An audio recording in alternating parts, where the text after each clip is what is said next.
Oh, hey, and remind me this time. That's okay. That's okay. Hang on, because I can get it. But remind me to not forget this time to back out of the YouTube video. Doing it right now. Hang on. Blah blah blah blah blah blah blah. Oh, I won't let you forget because I just shut it off. All right. Here we go. I'm sending you the link now. Don't worry, nobody's on yet. You see it? Yeah, I see it. Okay. Yep. All right. Okay. Fine. What's I'm wrong? not talking to you. I'm talking to my computer. Go ahead. Had that new one, so all right. Here we go. I'm going mute.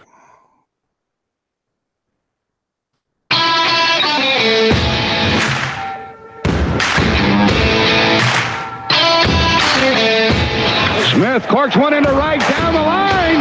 It may go. Go crazy, folks. Go crazy. There's a drive. Way back. It could be. Swinging a high drive into left. Back towards the creek. He's at the track. He has it. And the Cardinals world champion for 2011. A little bouncer slowly toward Bryant. He will glove it to Rizzo. It's in time. And the Chicago Cubs win the World Series.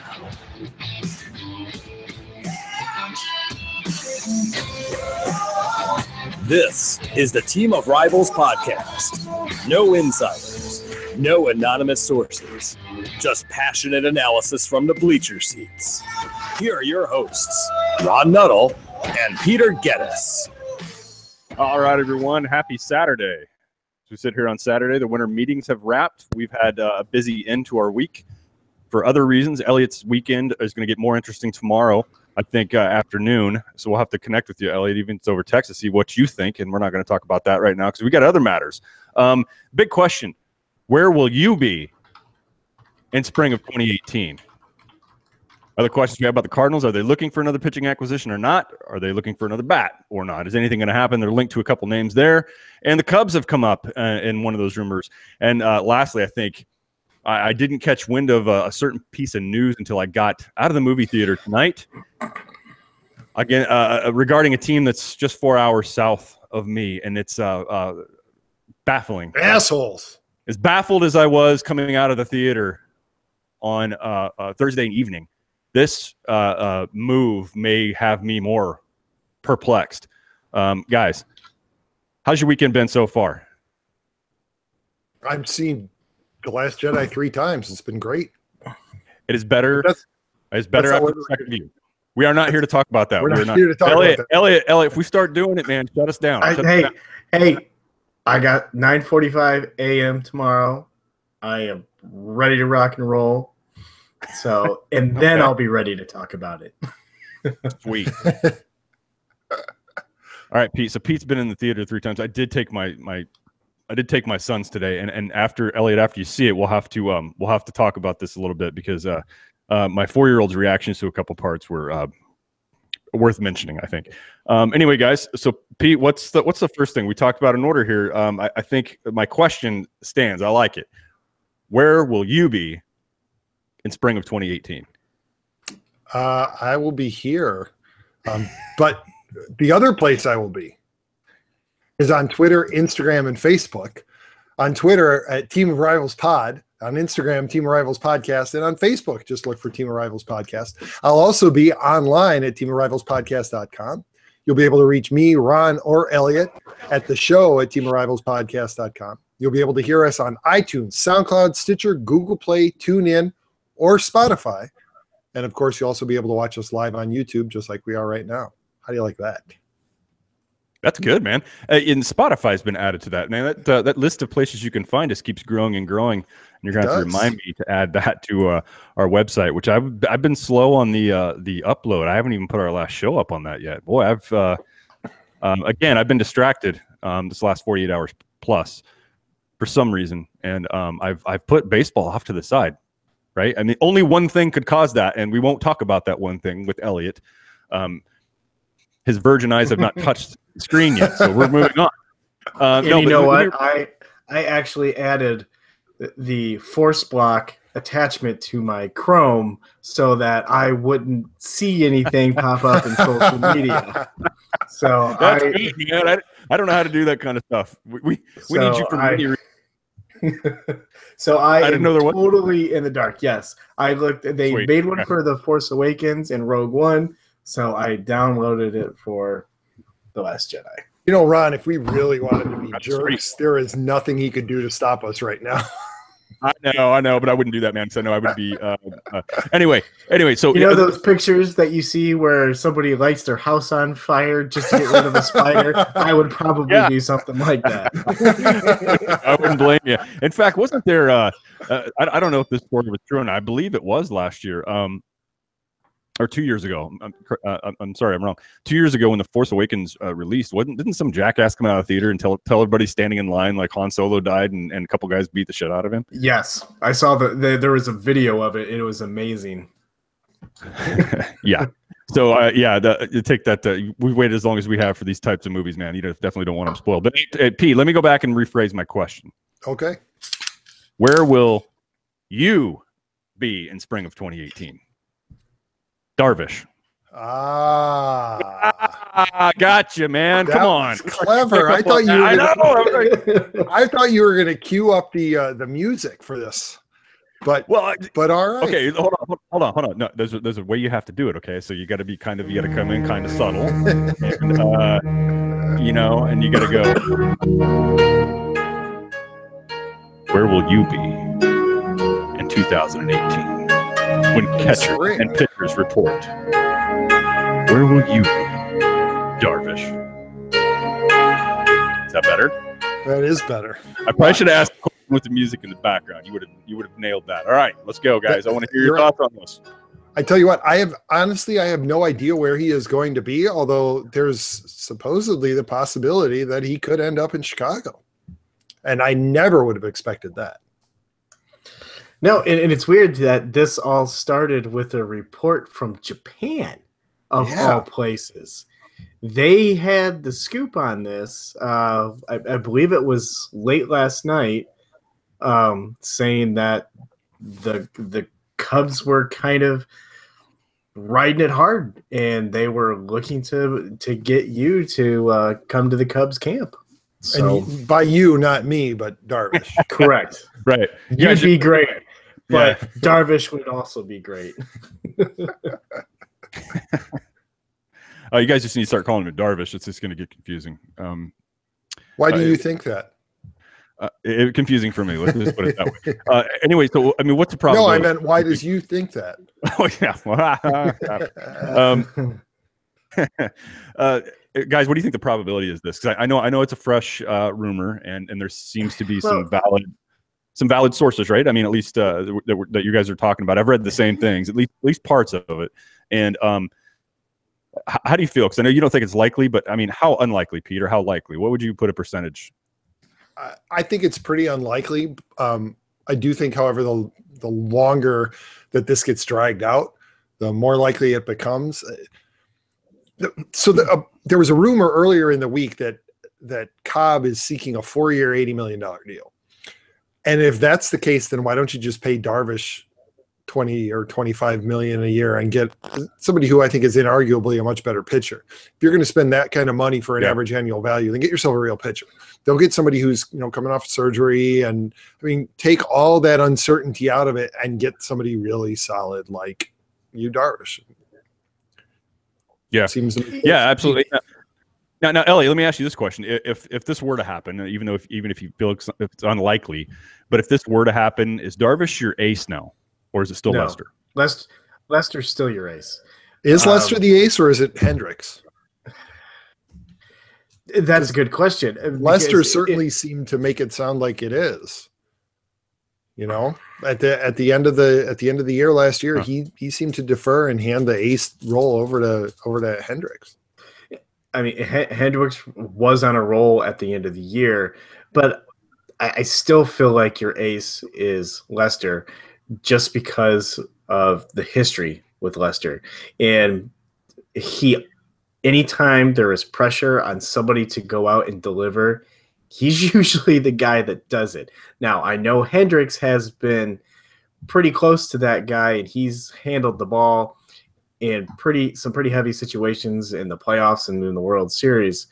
But I think that the history goes with Lester, and I still think he's your ace. I still think I'm thinking he probably takes the ball opening day. You think Lester gets it? I do. Because wasn't it Arrieta who got the game one start this year? He did. But I think it's less because it was Lester the year before, though. Correct. So I think after with Hendricks being so young, I still think he's still the guy younger than Lester. He's not young comparably, but I think that's where it's at. But I got a feeling that with Darvish, that since it's been so long, now the winter meetings are over. I kind of feel like that asking price that he's looking for has gone down some since he hasn't been signed yet. So I'm wondering if that's where the interest is coming with the Cubs, is that there's been a little lax with that asking price to get signed. So does the asking price come down though, you think, or do you think that it's just patience on his and his agent's part? It could be a combination of both. And it applies to Arrieta too, obviously. Mm-hmm. No, I think as Ron said, the longer we go without any of these big contracts being signed, I think you start to see those dollar signs start to come down a little bit more. I mean, I think it's really in the team, like any of these teams that are going to sit there and wait. I think that's what they got to do. They got to wait and let that come down and let these pitchers start getting nervous to wanting to be signing on to a team and getting past that point and knowing where they're going to go next spring. Do you think this, if something like this were to happen, guys, do you feel at all that it would speed up the process for Arrieta landing, or do you think this is still a Scott Boras January, right to the ass end of the offseason before pitchers and catchers report? How long do you think that's going to drag on for? Just out of curiosity, you guys are more familiar with him. I don't think Arrieta is going to want to wait that long. Knowing Arrieta, I don't think he's going to want to wait until like the last day that he could sign. He's going to want to go somewhere, and he's going to want, he's a creature of habit. I mean, I don't know how much of his workouts and stuff like that you've seen, but that guy is on a schedule. So his forearm strength or his grip can't be that strong because it's not that hard to bend a bill of a hat. I can tell you that right now. I mean, I built my pretty easy. So he can't be that. He's got work to do on the forearms, I think. I mean, gosh, if he's like me in college, he'd be able to throw like 110. Sick joke, folks. Anyway, so the Cardinals have also come up in rumors. Of course, we talked about the big acquisition they made. They did get a middle of the order bat, a legitimate one. Earlier, call it midweek. I think the deal was announced that they had struck a deal on Tuesday, but it wasn't officially announced Thursday. So that was done. But the thing is, and in the past years, guys, I would have said the Cardinals would have immediately been done at that point. They probably wouldn't have made any more moves. It would have been very minor signings. But the rumor mill kept churning on them. And so a deal with the Tampa Bay Rays seemed like it was the most likely one, because the Cardinals primarily, I think at this point, if they get anything else, they would prioritize a closer. And so I think they were looking to Tampa Bay for Colome, a deal there. And we've heard that name come up, but possibly packaged up with Longoria, who would be that other bat in the middle of the order that they would need. A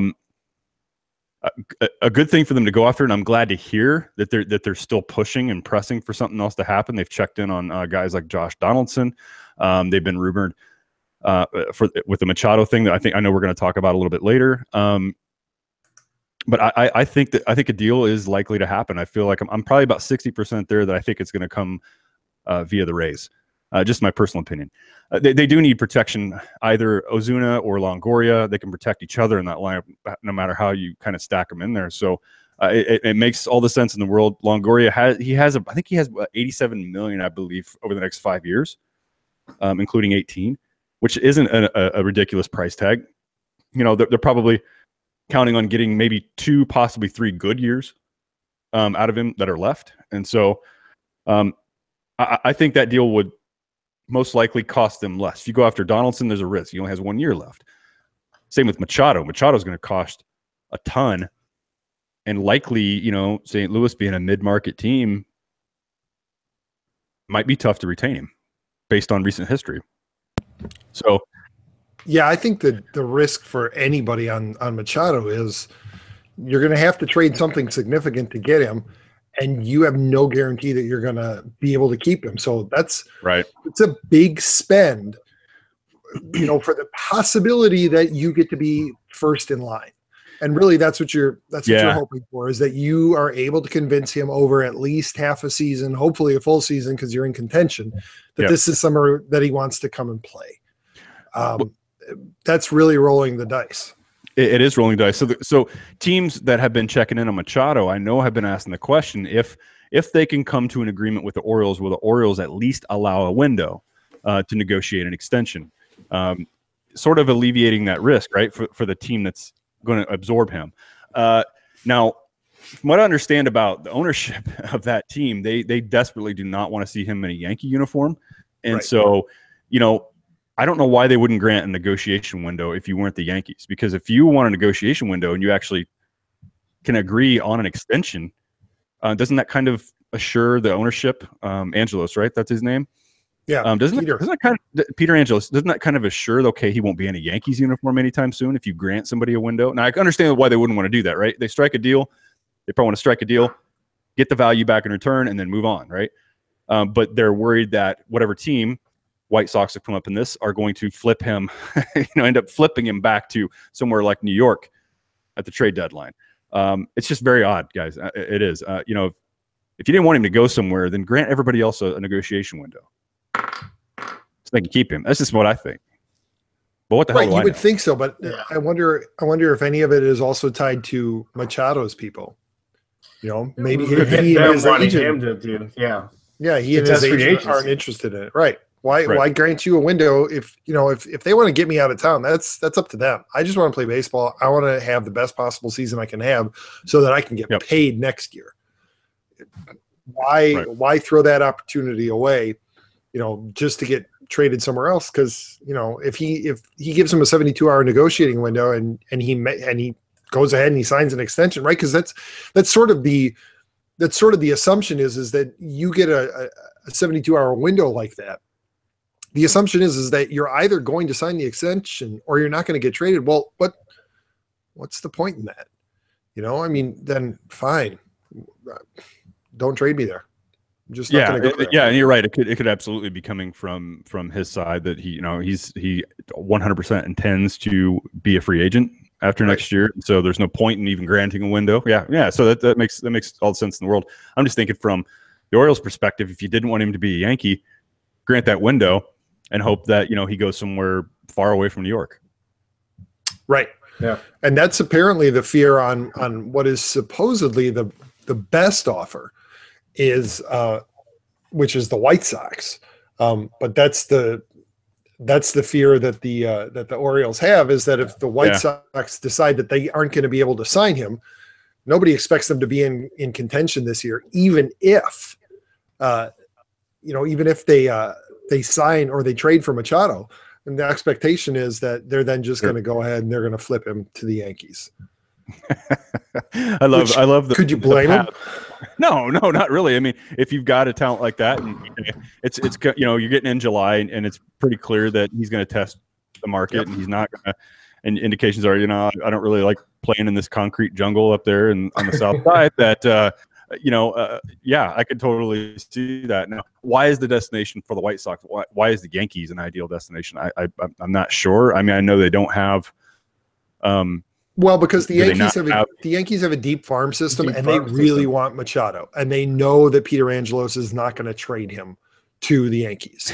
And so, Okay. so yeah, I think that's the Orioles' fear. It's not just the White Sox. I think the White Sox is their greatest fear because they're the one who's the furthest from contention, at least of the names of the people who have been mentioned or rumored. So yeah, that's absolutely the fear is the White Sox aren't going to contend this year. They're going to determine by July that there's no way that they can get Machado to sign an extension with them. And so screw it. Let's pick up some more prospects. Why stop Which now? makes the White Sox scary in like 4 years. Right, because they're already looking pretty scary. Well, and I tell you what, in a few years already. If they were gonna flip Abreu too, I mean, imagine, wow, the Charlotte Knights have all of a sudden become a lot more interesting. We talked about that last year in the deadline. When all the moves started happening, we're like, 2 years ago, nobody wanted.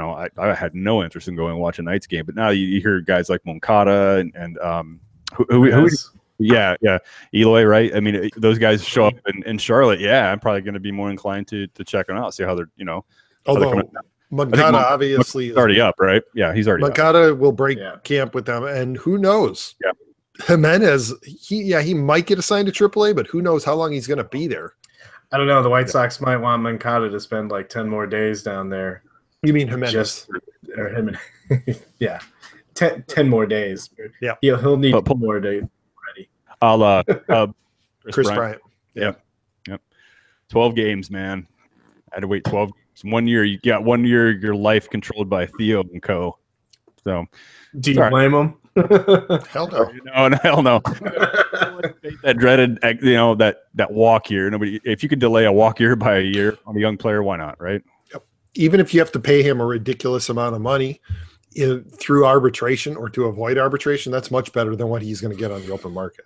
Yep. Oh yeah, it's gonna be sick. It's gonna be sick. Maybe the Cardinals will hold out. Oh my God. What do you think, Ron? Yeah. What do you think is more likely, Longoria Colome or Machado? Longoria Colome. I think that's more likely. I think the cost is going to be less. The risk is going to be lower. Those two guys have years of control left. It makes a lot more sense. Now, more years of control. Yes, there's risk to that, right? Especially towards the end, especially the last 2 or 3 years on Longoria's commitment. But I think it's more likely. It sounds like something more that the Cardinals would do. I mean, look, if I reach back in their past, they were pretty good about doing that, where they would pull in a veteran that had something left in the tank. You get all of a sudden you get into a new environment, where the stadium actually has fans in it on a weeknight, unlike in Tampa. I don't know if you guys have ever been there, but I went to a game at Tropicana. My wife and I did. They're playing the Red Sox. Now it was a Tuesday night, so you wouldn't. The only people there. We weren't the only people there, but I tell you what, when you're sitting in the upper deck right behind home plate, because I wasn't going to pay a lot for tickets there, so it was upper deck home plate. When you can hear the umpire calling balls and strikes, you can hear the umpire calling balls and strikes, right? And so when you can hear that, you're like, boy, this is yeah. But anyway, my point was changing an environment. You can get something out of somebody. The Cardinals have done that in their past. They've been pretty good about it. Getting something out of Larry Walker at the end of his career, Will Clark on a playoff push. So it's not unknown to them. So I would prefer to see that happen than overspend on Machado and just have him walk in a year. I think that'd be crazy. And I'd say the same thing about Donaldson, because it doesn't sound like the Jays are desperate to trade him. In fact, they sound like they want to compete, which guys really in that AL East right now, do you really think you're going to? I don't either.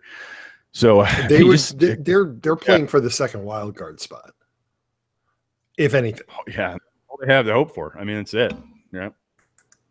Boy, speaking of the second wild card spot, just a couple of days ago, we were skeptical about the Angels' possibility of qualifying for the playoffs just based on Ohtani. But they've made a lot of moves in the last several days in order to solidify themselves. I mean, making the trade for Kinsler and then going ahead and picking up Cozart, I give them credit. They seem to have a plan. Yeah, I like the Cozart pickup. In fact, I was wondering if St. Louis wasn't looking, and I'll explain my logic here, because Cozart's a pretty decent shortstop. Right. And you have Paul DeYoung, who's not a prototypical shortstop whatsoever. In fact, I see long-term that guy's probably going to end up in a corner.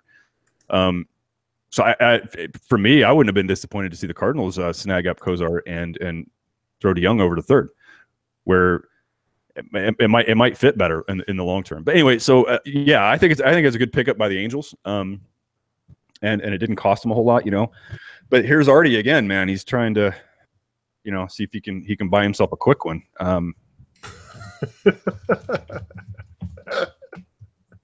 And those haven't worked out yet, right? We'll see.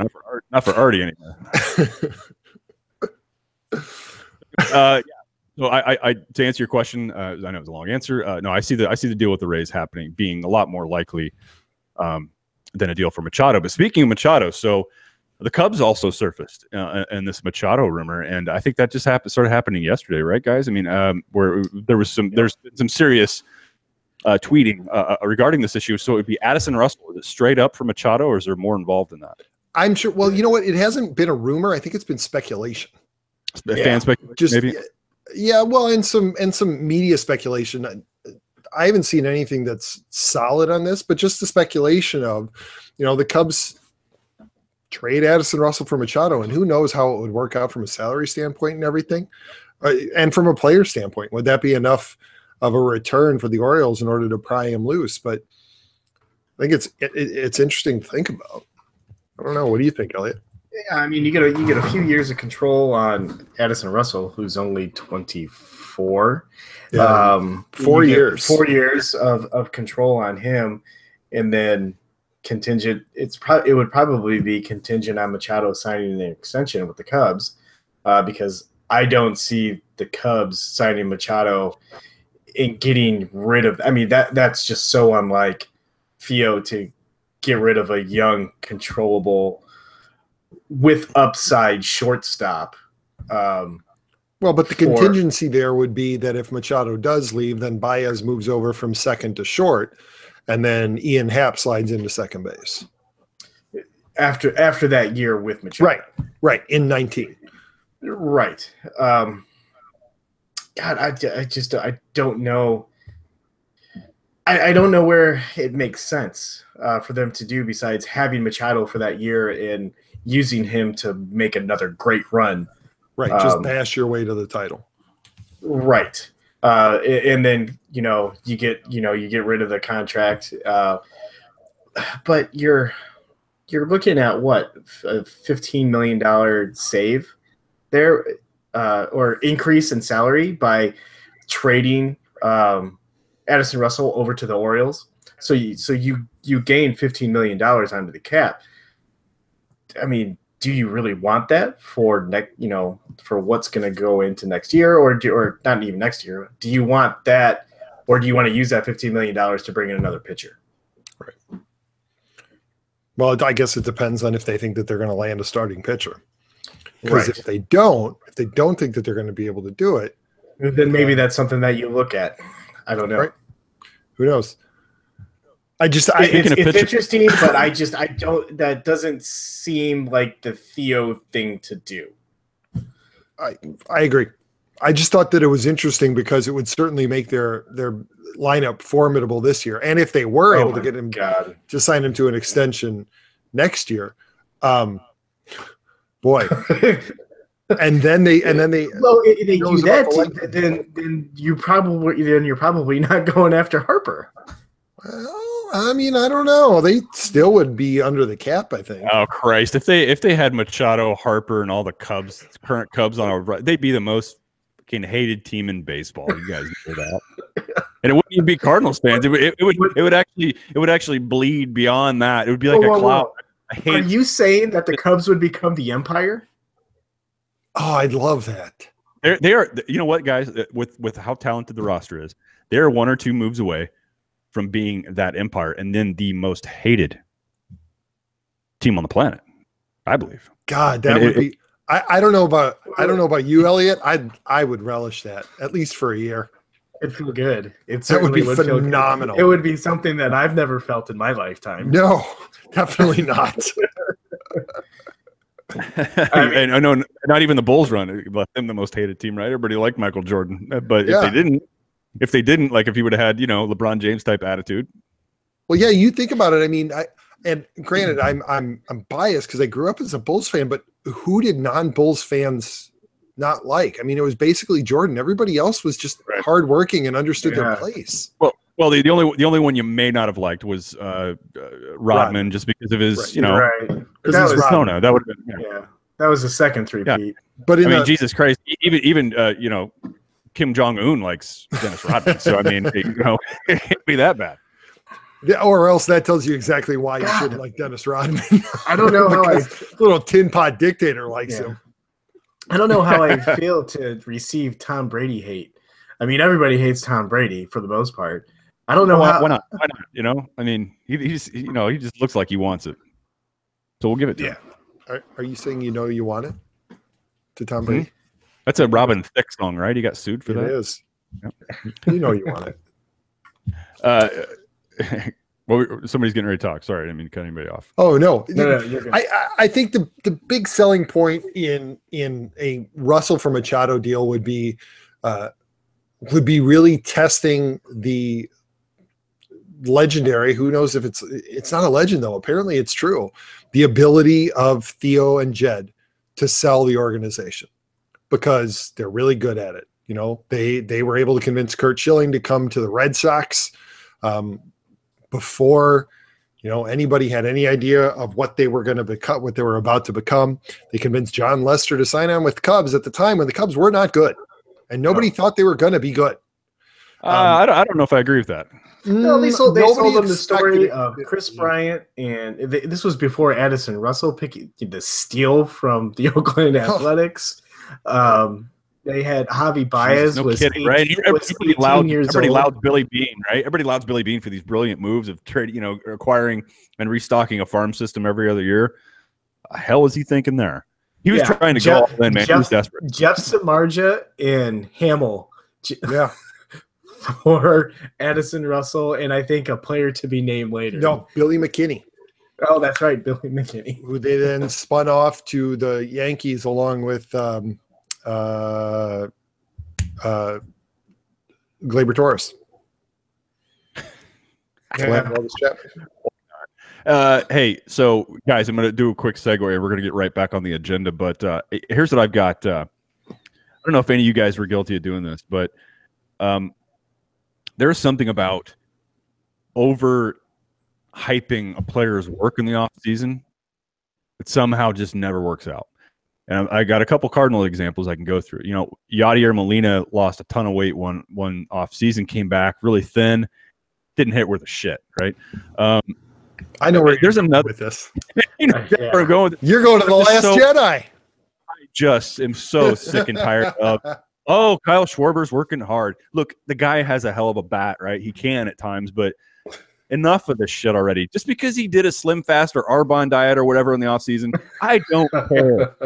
I don't care. Let him come back and start jacking balls out of the stadium. Have him come back and hit 45 home runs, and then I'll check in on what his waist size is. I don't care, man. I don't care, and I don't care about Jason Hayward's working on his swing. I saw that video on his swing. It still looks like shit, guys. You know that. He's still got that hitch.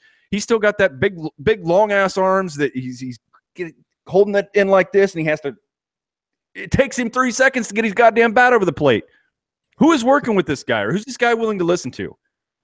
Pete, you said it perfectly. He's so fluid and smooth on the base paths in the outfield. What the hell is his problem? I don't care how much he works on it, guys. Keep the videos and shit off the internet. Nobody wants to see it. You know what they want to see you do, Hayward? They want to see you actually hit your damn body weight. That would be nice for a start. Maybe use that Wookiee frame to hit a goddamn ball over the fence instead of top grounding it to the second baseman. You have all the talent in the world. You hit like shit, out there hitting double plays. Yeah, he does. It looks like, well, I don't know who's worse these days. But anyway, so don't show me how somebody's working in the office. Don't get my hopes up.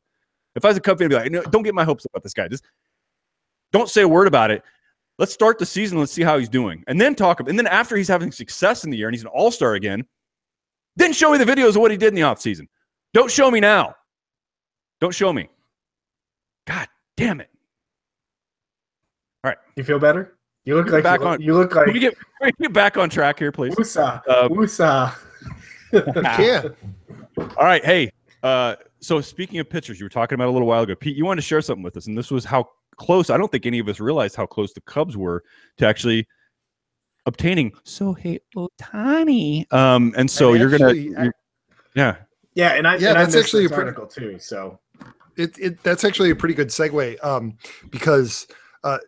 again, this goes back to Theo's ability to sell whatever franchise he works for. So Peter Gammons he wrote an article for The Athletic covering what the Cubs and the Red Sox had left to do since they had left the winter meetings, right? Kind of covered what their priorities were at the winter meetings, and then what they had left to do before spring training started. And about halfway through the article, there's this paragraph here, and I just found it fascinating. I wanted to share it with you guys. And what I said when I shared it was, I don't know if I should be pissed off or relieved. So here it goes. People close to Shohei Ohtani privately said that Epstein's presentation was far and away the most compelling, and it impressed Ohtani. But Ohtani also realized that with his elbow ailment, a grade 1 sprain of the ulnar collateral ligament in his pitching arm, playing the outfield, swinging a bat every day, and pitching had risks. With that in mind, he preferred an American League team because he could DH and thus wouldn't always have to throw from the outfield. And after Angels GM Billy Epler made his presentation, Ohtani found an AL club with which he was comfortable. You know, a little bit of me is pissed that they came that close, that basically they made the best pitch and still didn't land him. But there's also very much a part of me that was relieved. One, that they didn't get this guy who came pre-injured. Two, that they didn't get this guy who came pre-injured and knew he was injured. And three, he seems a little soft. Would you feel better if you had one of those refurbished things like you see on Amazon? Like you scroll down. Yes. Like certified refurbished. Yeah. Remanufactured. I like that better. It's a good disclaimer. I think that the third thing that has me most relieved about them actually not landing him is there was all this talk about what a hard worker he was and how much he looked forward to the challenge of rewriting baseball and being somebody who was going to hit every day and pitch. And yet it comes out that he was worried about the strain that it would put on his elbow if he had to play the outfield and hit and pitch. Somebody's doesn't sound nearly as tough as his reputation was a week and a half ago. Yeah. Well, you know, how many people go in for an interview and talk yourself up, your resume looks great, and then you really don't know how to use Excel. So talking about yourself? No, man, I've become a master. I'm a master Excel guy. I'm telling you right now. I know how to make a pivot table in 3 seconds. But were you when you were hired? No, I totally told him I knew Microsoft Office left and right, man. I had to learn it on the fly really quick, though. I think people who lie about speaking a second language and then they hire you as a salesman to work with Latin America, you're like, oh, shit, I better get Rosetta Stone quick. Quoi? Je parle français? Yeah, no. Je t'ai dit que je parle français. No, absolutely true story. The last place I had worked, it was a salesman that dealt with Latin America. And embellished a little bit on how fluent he was in Spanish and had to learn real quick after he got hired for the job. True story, but he did get fluent really, really quick. And I don't know if it was Rosetta Stone or not or what, or if he hired, I have no idea. Anyway, that was uninteresting. I'm glad I brought that up. Anyway, so Ohtani, I know I've been giving the Angels and MLB Fox and everybody a lot of hell. I've posting his picture next to the champion Astros team. But I guess my anger's died down on that, probably because it's been sucked away by yet another jackass on Twitter showing a Kyle Schwarber double that he accidentally hit last year. And yet again, posting it, mashing it up with a Star Wars reference. Did you guys see that? You're referring to the force choke, right? The force choke. And maybe that's an older thing. Maybe that's been out there for a while. But I saw it again. And once again, I'm like, why in the hell do we want to piss on territory by staining it with a 220 hitting Cub? Why? Why is that still happening, guys? Because it pisses you off. You can't stop it, Ron. You just can't stop it. You got Cubs that are all-star consistent talent. Why aren't you tying Rizzo or Bryant in with Star Wars references? Why is it still Jenny Craig, Kyle Schwarber, Arbonne Diet jackass who still can't hit? What can we please pivot to somebody who matters? Well, because nobody else on the Cubs roster makes any kind of Star Wars. I haven't seen any other Cubs do a force choke. So, I mean, was he trying to do a force choke, or was he talking about how cold it was and his thing is this size right now? Maybe he was doing that. I don't know. If you look at how big around he had his hand, you should be jealous, right? No. Well, I'm sure he's really doing. Do you actually know the story behind the force choke thing? It's actually not a force choke. It's a up against the wall sort of thing. When they were playing like shit last season, and they got post All-Star break. Yeah. Zobrist started doing it as let's put the first part of the season up against the wall, and let's keep going. Let's right. So, well, somebody's. But it does kind of look like going. It should actually be that if he wants to do the force choke. Yeah. So yeah. Well. I love how you already have the title and everything up, man. You work efficiently. All right. So, okay, enough of that. I'm sorry I went off on that wild adventure with Star Wars and yet another Kyle Schwarber reference together. So the Cardinals in pitching. So there's been a question thrown at them. Hey, look, are they comfortable with their pitching staff, who they have right now? If we go down the list, starting with Carlos Martinez, you still have Adam Wainwright, Michael Wacha, Luke Weaver, Jack Flaherty. You have other guys that are in, John Gant. You have Tyler Lyons. You have Alex Reyes, who should be back, and they're calling his opening day on May 1st, but he may start out of the bullpen just to knock some of the rust off and get him back into the rhythm. So John Mozeliak is saying that he's comfortable with the starting pitching, and I can understand the logic there. I just read off a bunch of names, right, guys?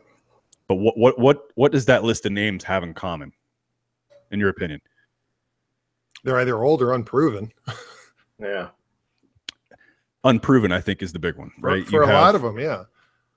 Yeah. So what has been consistent about their assumptions on offense over the last, let's call it 3 or 4 years, right? They've been betting on a lot of unprovens to work, right? Let's go to Stephen Piscotty. Let's go to Randall Grichuk. And those are two prime examples I bring up over and over again because they were betting on these guys to be able to plug them into spots in the lineup that guys like Carlos Beltran were covering.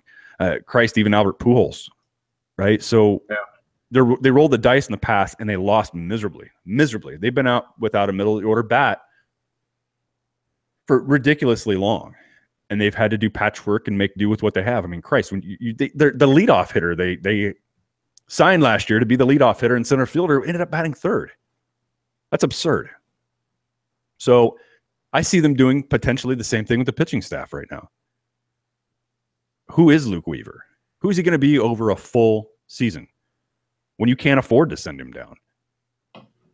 What version of Alex Reyes are you going to get back? You have no idea right now. No. And then Jack Flaherty, again, another huge question mark. You can't, like, really? Are you saying these guys, you got to be, starters 2 through 5? You got to hold up all year long. I hope it works. And over the course of a season, that doesn't happen for any team.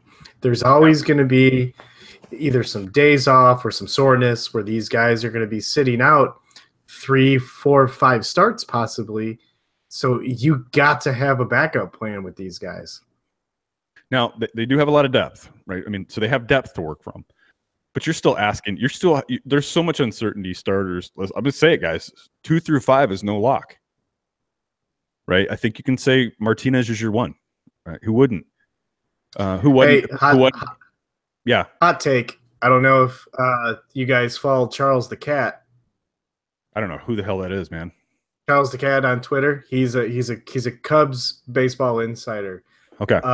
Preferred destination for you, Darvish, is the Cubs, considering taking less money to sign with them. I got Pete shut his camera off real quick. Is he just masking the smile, or is he giddy? I don't know. What are you doing with your left hand, Pete? Yeah, I get it. You. We talked about that earlier. Yeah. Okay. So show me your porg face. I need to get a lot more beer. Okay. Show me your pork face. That is great. That is great. Do you want to see my pulled pork sandwich? No, not really, but whoops. That's not what I meant. That's what we heard. That's actually what we heard. That's what we heard in the background when Pete wasn't around. It was like, heard you, Darvish, is going to take less money to sign with the Cubs, and Pete had to run to the bathroom real quick. Yeah, I'm all done. I'm much more relaxed now. Right. I mean, it's just that was like the time it took to do a piece of toast, right? In the toaster. It was like, yeah, that's what I was doing. I was making toast. I was talking about the timing, but that's fine. Anyway, so yeah, okay, so that's interesting. So Charles the cat, huh? Yeah, cat. Who the hell is Charles the cat? Meow. Add him. I will add him to who. Look at this, Charles. We're adding you live on YouTube. CHR. Right. Maybe we should have Charles on. Charles Meow. Oh. Charles Meow. Yeah. Like right meow. Yeah, like right meow. Maybe we should get him on here, and he could. I want live updates from Charles the cat.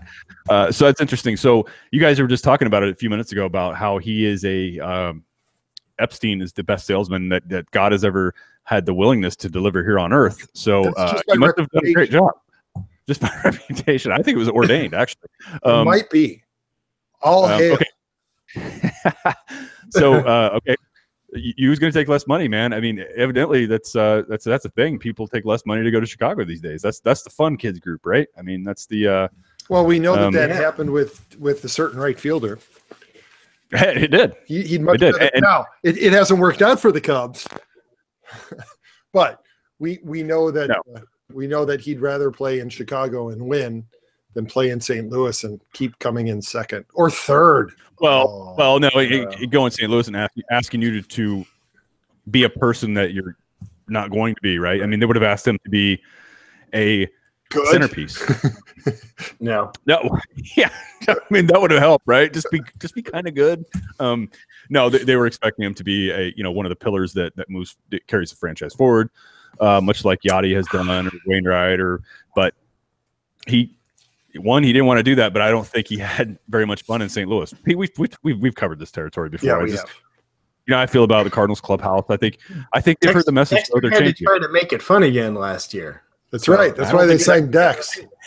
And the Cardinals and Mike Matheny did everything they could to make sure he had a miserable time. I tell you what, I have to say I have been amused by Cardinals Twitter that after slagging Dexter Fowler all last year is now ready to proclaim that they have the best outfield in the National League now that they trade for Marcelo Ozuna. So apparently they went from having the worst center fielder ever to the best left fielder in the National League. So, stay classy, Cardinals Twitter. You guys are awesome. Yeah. Ron, you there? Ron, buddy? Ron. Uh-oh. Did he freeze? He froze. You still there, bud? Oh, there's his logo. Uh-oh. Did he get disconnected? Yeah, here's the fun thing. He's not recording us, obviously. So fuck you, Ron. We can do this without you. This is the Team of Cubs podcast. That's right. Starring Elliot and Pete. Woo woo. All right, we need more Star Wars, Zobi-Wan. We need more Obi-Wan Schwarber's son. The Zobi-Wan podcast. Actually, that is my name for Star Wars Galaxy of Heroes is Zobi-Wan.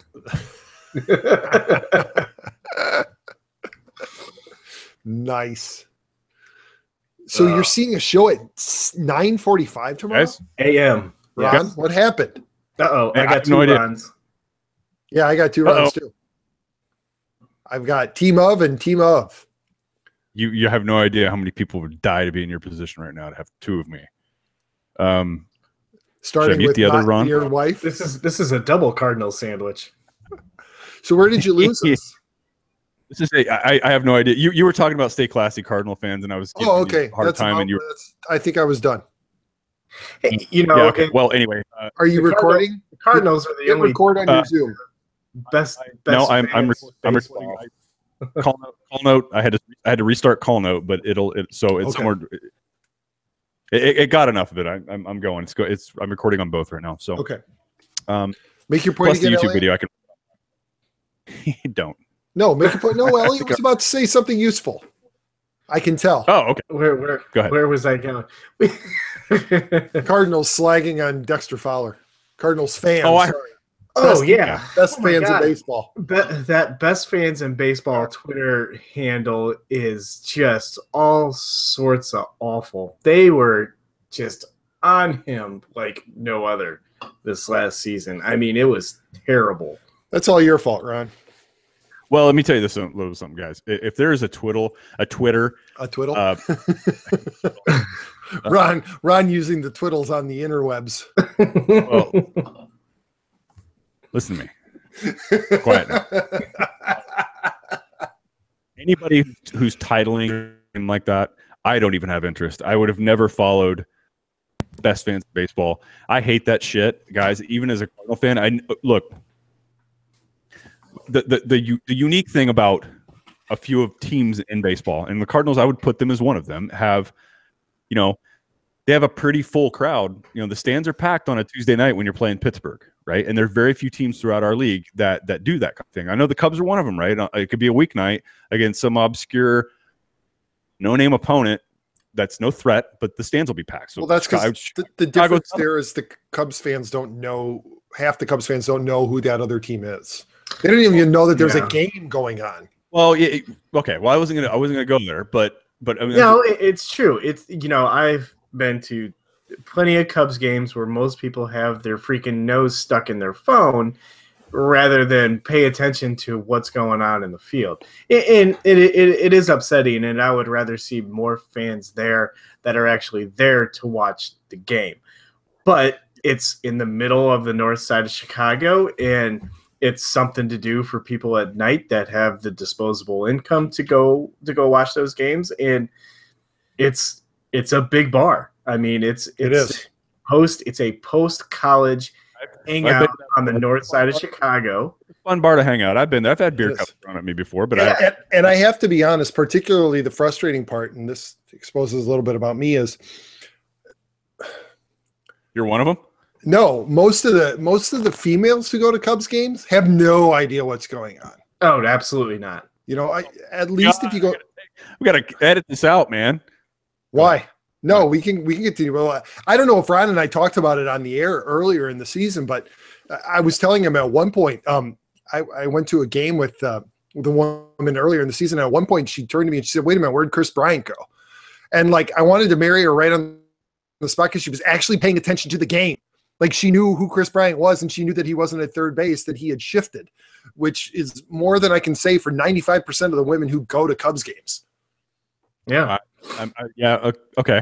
And about 45% of the men. Well, guys, I want to go back to your I want to address this Cardinal Twitter. What's it called again, Elliot? I don't know. Baseball's best fans. Okay. Well, see, that already said, that almost tells you all you need to know in that title alone about whoever organized that group, or whoever's handled that. Actually, the count is a parody, but it retweets the awfulness of Cardinals fans. Well, here's so it retweets all the racist and it's bad. It's a parody. Okay. I got you. I thought somebody parody, but it retweets a lot of the real stuff that Cardinals fans actually tweet. Okay, gotcha. All right. So, well, I'll tell you this, guys. It's just like any other sports team, right? But what's unique about St. Louis, and like I said, there's a few other teams in Major League Baseball that pack their stadium whatever night it is. The difference in St. Louis, and I think where that thought process comes from, is that for the longest period of time, and who knows how long that'll go for, but a lot of the fans, a fair amount of fans that sat in the stands understood situations. So even when a player laid down a good bunt or executed a good fundamental play, there's cheering from the crowd that normally you don't hear in other ballparks, like you wouldn't hear in Kansas City, you wouldn't hear in Oakland, you know. Right. And I think that's kind of where that thought came from, and I think because it's not a huge metropolitan area. I mean, I don't even know that it's 1 million citizens that actually live in the vicinity of St. Louis. So they draw, people drive for 4 or 5 hours from a couple states away to come watch it, but yet they still draw at or near 3.5 million every year. Hence the obvious need for them to receive a supplemental draft pick every year. Yeah, even after they cheat. Right. Tonight. I'm not, and I actually lost the show notes. Okay, so I'll help you out.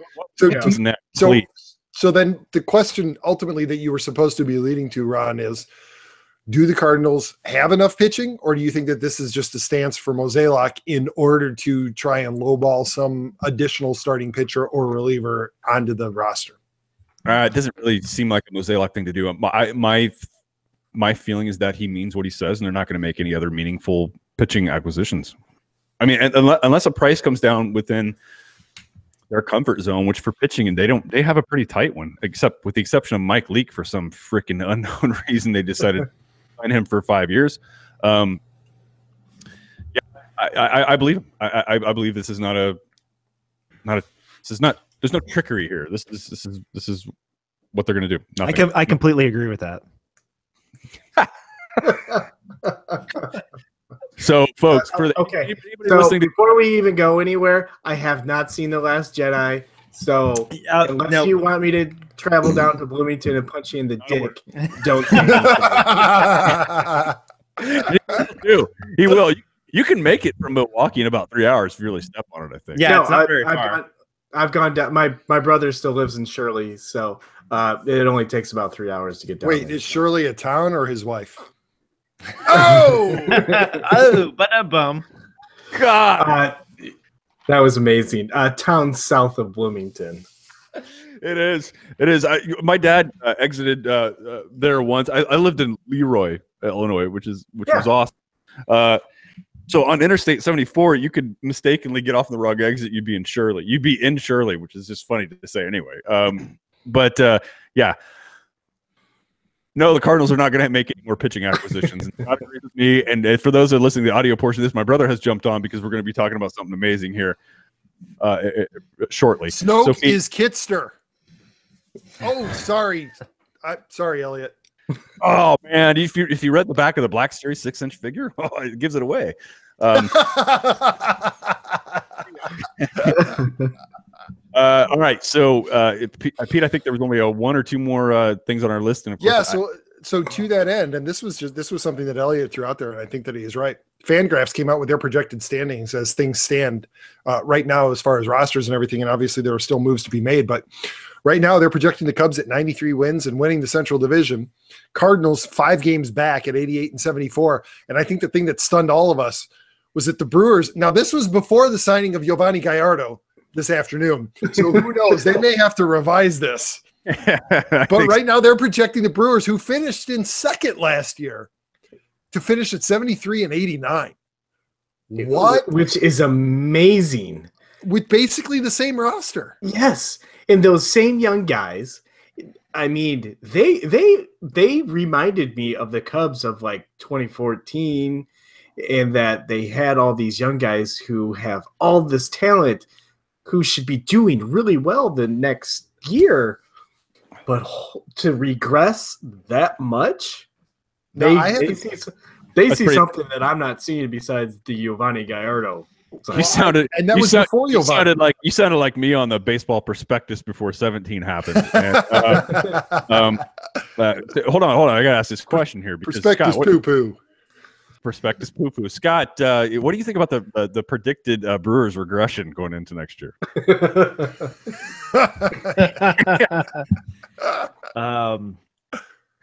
ahead, please. I want to hear it. Really, in my deep analysis that I've done, it looks like their chances are go sports. There you got it. There you have it, right there. What's even more amazing is it's the same. They have the Fangraphs has them predicted to have the same record as the Reds. Reds, I know. It's That makes me you know- chuckle also. I haven't dug into it, but I haven't dug Go into it Sports. obviously. But I imagine that the only thing I can think of from the regression is that it's Jimmy Nelson who's injured, right? Yeah. And so it's that, and then the expectation probably that he's not coming back this year, and then also Ryan Braun's a year older, and I would guess that they're not buying into what's his name? Yeah, I'm guessing that they're not buying into his. He was kind of their outlier last year, and he was a monster. So yeah, and it was, and remember, it was only for the first month or two, and then he kind of disappeared. Jesus, for a second there, I thought my brother threw the Davis name out, and I'm like, what?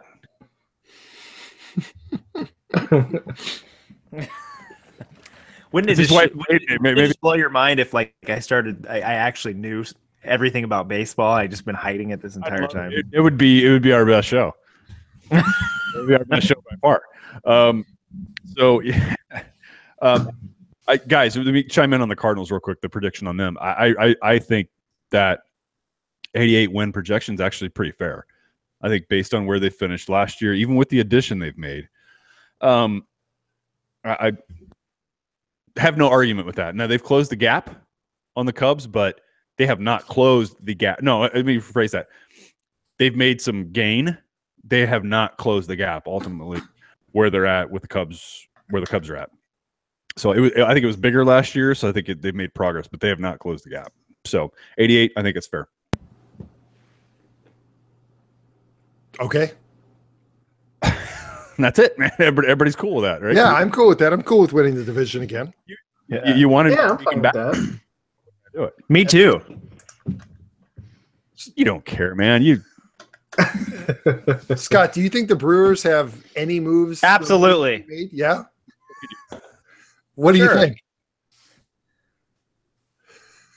Tetsai. I just threw out a name. Just trying to help him out. Yeah, definitely. Yep. Maybe you should read the group chat. Prince Fielder. I think the Brewers are the leaders to sign both Jake Arrieta and Wade Davis. Wow, that's some Hey. cogent analysis by Scott Nuttall, the bad critic. Where did that come from? He's been thinking about it all week. Yeah. I mean, I've been preparing all week just for that. I know It it's took- probably it took- kept you up at night. It took me 12 hours to just come up with that one statement. Yeah. But you knocked it out of the park. Yeah, you did. You crushed it, man. That's what we do. All right, guys. I think that kind of covers what happened at the winter meetings. I mean, this was going to be known as one of those that was really slow for a couple of days, right? And only at the end of it, really only a few things happened. I think. Scott Boras. We had the A-bomb. We did, but we also had Scott Boras give, just a couple great quotes. I mean, they should put a microphone in front of this guy more often, because as much as we despise him, if he escorts one of your favorite players to another club, boy, what comes out of his mouth though when he gets a group of reporters around him, I think it is gold. I mean, just the comment. We go back to it. We talked about it last show. The Marlins are a jewelry store that turned into a pawn shop. Is a classic. I'm gonna remember that. Oh, it's amazing. I tell you what, one of my favorite tweets that I've read actually in this offseason was from the social media director over at MLB Daily Dish, Christiana Caruso. She said, I'm going to take Scott Boras with me on dates from now on so he can express the full value of my intangibles. Yeah, why not, man? I mean, Right? If that woman you're dating is just, she's you want her to be the one, and she's not just 100% sold on you. You calling Scott Boras to You close calling the deal. Scott Boras to close the deal, man? He'll get a commitment. It'll be ridiculous. Except that it'll take an extra 6 months to get the deal closed because he's going to hold out for the best possible deal. That's right. But he maximizes the value for his clients. That's He for sure. absolutely will. All right, Pete, where can they find us? Well, before we get to where they can find us, there was one more thing that you forgot to mention that really pissed us all off. Man. I don't have the note. Really? You're not seeing the group chat right now that I've been typing to you over and over? Snap. Yes, I did forget about that. Guys. All right. So I sat through my second viewing of The Last Jedi tonight, only to, on the ride home, glance down at Twitter and see Kemp, Dodger. He's going to get released by the Dodgers. He's never going to play for the Dodgers. I'm like, whoa. Isn't he a Brave? Not anymore. And, he's not. So somehow his route found the Braves dealt Matt Kemp back to the Dodgers, and in return, the Braves get Adrian Gonzalez, like basically all the shitty contracts that the Dodgers still have left on their books. Brandon McCarthy, who else, guys? Scott Kazmir, Charlie Culberson, and $4.5 million. What? This is no. This is. I'm sorry, guys. I think we've done it on here before, and I apologize if I offend anybody. The Braves just went, in the words of Tropic Thunder, the Braves just went full retard on this move. We need to cut that as a bite that we can use from time to time, because it's obviously going to come in very useful. I'm just saying, like, it is just makes no sense at all. It's like, no. This is almost, look at it. I almost want to call it fake news, like Trump would. It's like this cannot be a real story. I mean, this is just, somebody unpack this one and make sense of it for me, because this is just stupid. And Pete's upset for other reasons, and I get it.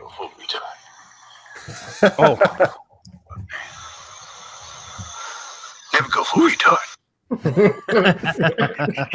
Who's playing that? That'd be me. It's a quick YouTube lookup. Man, I hate saying that, but that was the first thing that popped in my head. I'm like, they just went full idiot on this tonight, and I mean, why would they do it? The way that they did this, could there be repercussions from MLB? No, I can't believe there's not, though. I mean, this is like.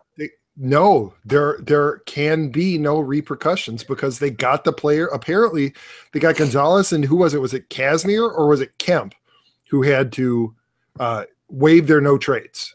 I know Gonzalez was one of them, but there was a second one who had to waive it. I don't know, but Gonzalez agreed to waive it with the understanding that he would immediately be released by the Braves. Pete, but I know you're getting ready to launch a conspiracy theory, and I want to hear it. But here's my quick one. This is only going to last a couple seconds. Trust me, this is the best kind. Sarah's well acquainted with that, right? Only lasting a couple seconds. Absolutely. So here's my theory. The Braves are willing to accept a shitty of a deal like this because they want Harper out of the NL East and into the West. Well, here's the generous interpretation of it, right? Yeah. Their defense just got better by getting rid of Kemp. Their outfield defense, and it clears the way for their top prospect, who I think it might be like the best prospect in baseball. Ronald Acuna. This is to give them the benefit of the doubt theory, right? Right. This is the benefit of the doubt theory. They improved their defense just by getting rid of Matt Kemp, and then it's clear space for their number one prospect to come into the majors either during 2018 or even by opening day. It's given them one, possibly two veteran starters to buy some time for their pitching, to their minor league pitching to season enough to be able to come up. So they know that McCarthy is going to be able to make the starts, and if Kazmir comes back from his hip issue, he'll be able to do the same.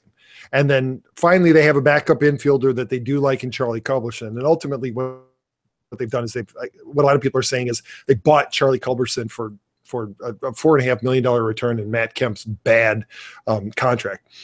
And the theory is that actually the Dodgers are going to release Kemp too. So it sounds like the only players who are going to actually stay are Kazmir, McCarthy, and Culberson. The other two are going to be looking for employers elsewhere. But now, do you want me to launch into my conspiracy? I want to hear this. I've been waiting. Yeah, we've been waiting to hear this. So I know Scott's not going to remember this, but Elliot, Ron, I'm sure you guys remember the movie Johnny Dangerously. Oh, you farting ice holes. Yeah, the Braves are farting ice holes. They have completely screwed this whole thing up. It was bad enough that the Yankees now are going to be under the cap, and so they're going to reset their penalty next year if they go over the cap and sign Bryce Harper to join the all-star outfield that they already have. But now they've made it possible for the Dodgers to get under the cap for next year. So instead of a 50+% penalty on their salary cap, the Dodgers will reset because they'll be under the cap this year. So they'll only start out at the 20%. So now it's going to be not just the Cubs with a clear path to sign Bryce Harper to play in their outfield. Now it's going to be the Cubs and the Dodgers and the Washington Borises and the New York Evil Empire all vying for Bryce Harper. God damn it. Now, farting ice holes. Here's something that could actually happen, though. Clayton Kershaw could opt out of his contract and he will force.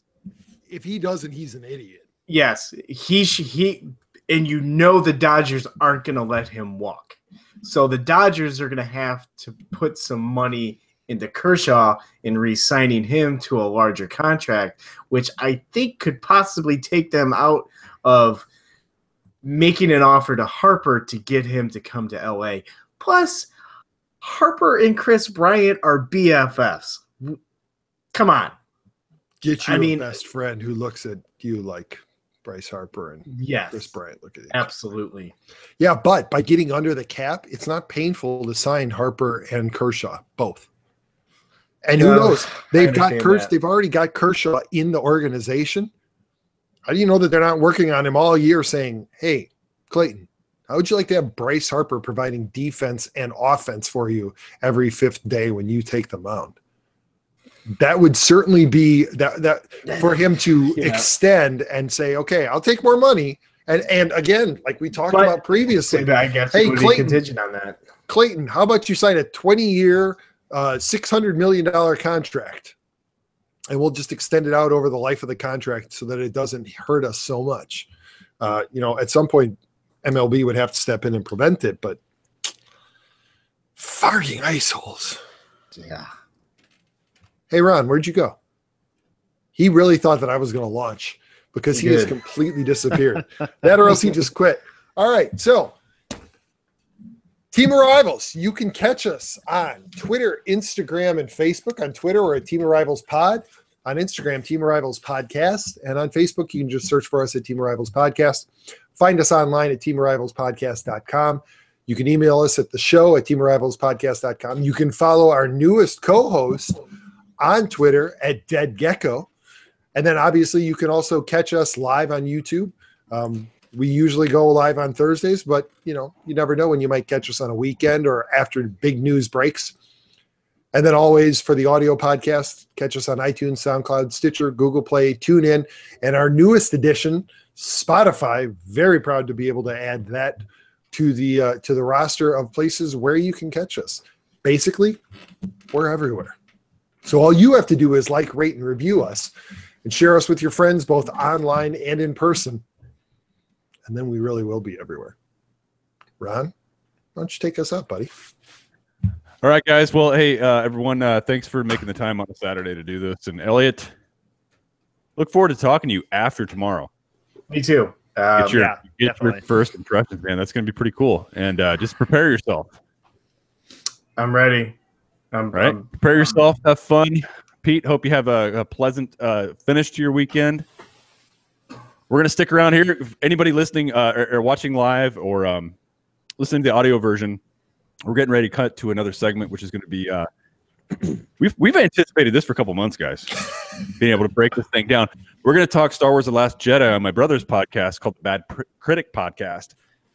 And you can get that one on iTunes and everywhere else, or you can stick around on this live channel and you can actually catch the video of it. And I'll be listening to it tomorrow afternoon at about 12:30. Yep. Elliot's going to shut down right now, and he's not going to go on the internet anymore. Elliot, you're going to love it when Snoke says, Elliot, you're going to love it when Snoke says, Kylo, that's so whizzer. That's right. All right, man. Elliot, Pete, been another good week, man. And so we'll be back here again Thursday night, I think, right? Unless there's another movie release that we don't know about, right? Episode 9 coming out next week. I'd love it. Thursday night, I will be podcasting from the parents' house for Christmas break. Is there going to be caroling in the background? No, but there probably could be some profanity. Screaming kids / Xbox and lots of beers. Got it. All right, cool. We're game. We're all about that. Thursday we'll be doing the Ferdinand review.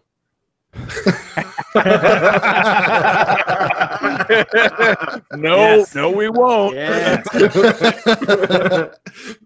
All right, guys. It's been fun, and we'll talk to everybody next week. Bye-bye, everyone.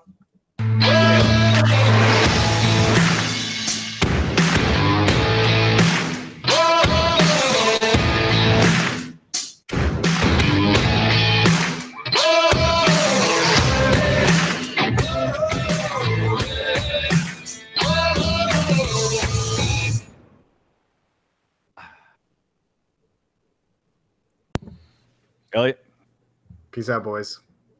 Have fun right, man. with your Star Wars talk. As much as I'd like to stay and listen.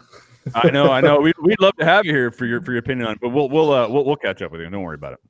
Yeah, no worries. Hey, man, go radio silent. Before you go, Elliot, I just got to tell this quick story. So I took the boy to the 6:00 show on Thursday night, right? And I dropped him off at his mom's house, and then he had his Christmas program at his preschool today, and so saw his mom and his grandpa and grandma and everything, and we were talking about Star Wars, and then she tried to one up it because apparently on Friday night she took him to see Ferdinand, and she talked about, and do you remember the lesson of what was the lesson we learned about Ferdinand? And Liam just looked at her like, we were just talking about Star Wars, Mom. I mean, he didn't say anything, but you could tell the look on his face. Like, fuck that animated bull, Mom. It was Star Wars. So I win. You do. Yeah, we did the ABCs and the counting Star Wars books tonight. You do realize YouTube Live is still up, right? That's okay. She's all right, gonna watch it.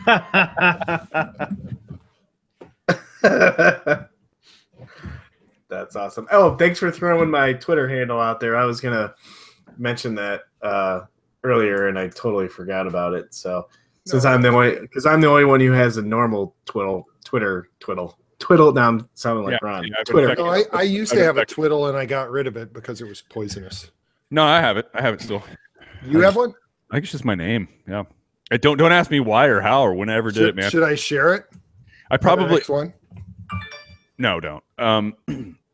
Because you can only log into one at a time on your phone, right? Yeah, I'm trying. You can have multiple accounts, and then you just switch between them. Oh, awesome. I have no mental capacity for doing that. I'm not going to do it. No, I probably set it up one time to follow baseball info, and once we started ours, I've never had it back on my phone. Yeah, mine's set up to follow baseball info. Also, there's a Ron Nuttall on Twitter. It's Ron Nuttall, but he's a drummer, and he's got a website, rondrums.net. You stopped with the D. I thought you were going to say he's a drunk. Yep, that'd be mine. No, that is his. Oh, all right. Where's Ron playing with himself? Wait, what? Oh, we should go see him December 22nd at the Rainbow Bar and Grill with Pistol Beauty. Nice. Ron, what are you doing December 22nd? Let's fly out to LA. Say hi to Ron Nuttall. Ron, I'd like you to meet Ron. Nuttall, you know him.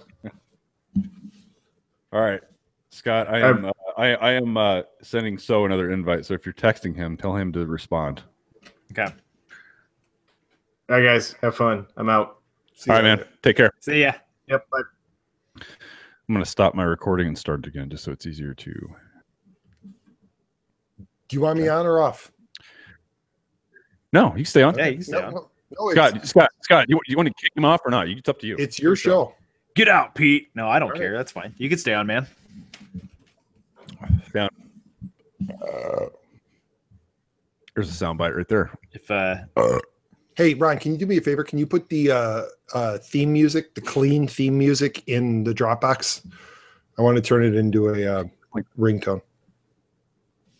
Clean. Our theme music. Oh, our intro? Yeah, our intro music. Not the intro, the outro. The clean one without the voiceovers. Yeah. Well, actually, I can probably just send you the That's what I mean. audio clip. Just send me the file, the music file. Okay. Without all the clips like the Jack Buck and Harry Carey? Yeah, the one that you play when we end the show. When the show's over and you miss the cue, that one. I didn't miss it tonight, man. I was all over. No, you didn't. You were all over it. I set you up, man.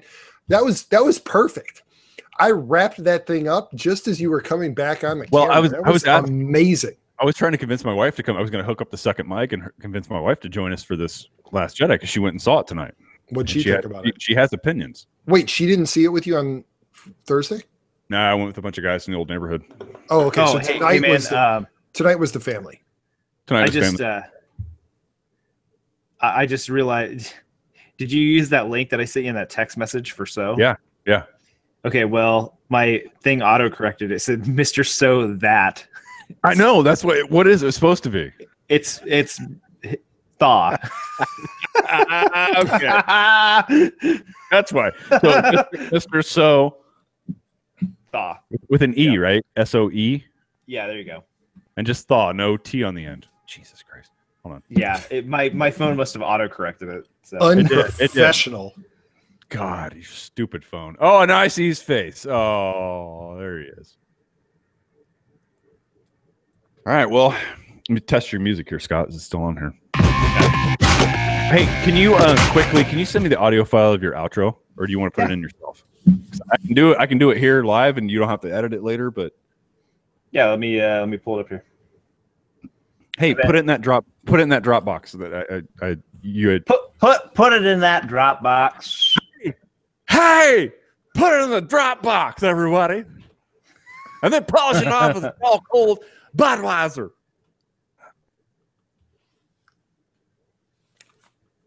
My wife hates me. I'm glad we're live. I hate your wife. No, not really. She's awesome. She is awesome. Mine hates me too. It's fine. My wife hates me. Oh, wait, I don't have one. God damn it, Pete. Well, we're having fun here, and you had to just. What do you mean I'm having fun? I don't have one.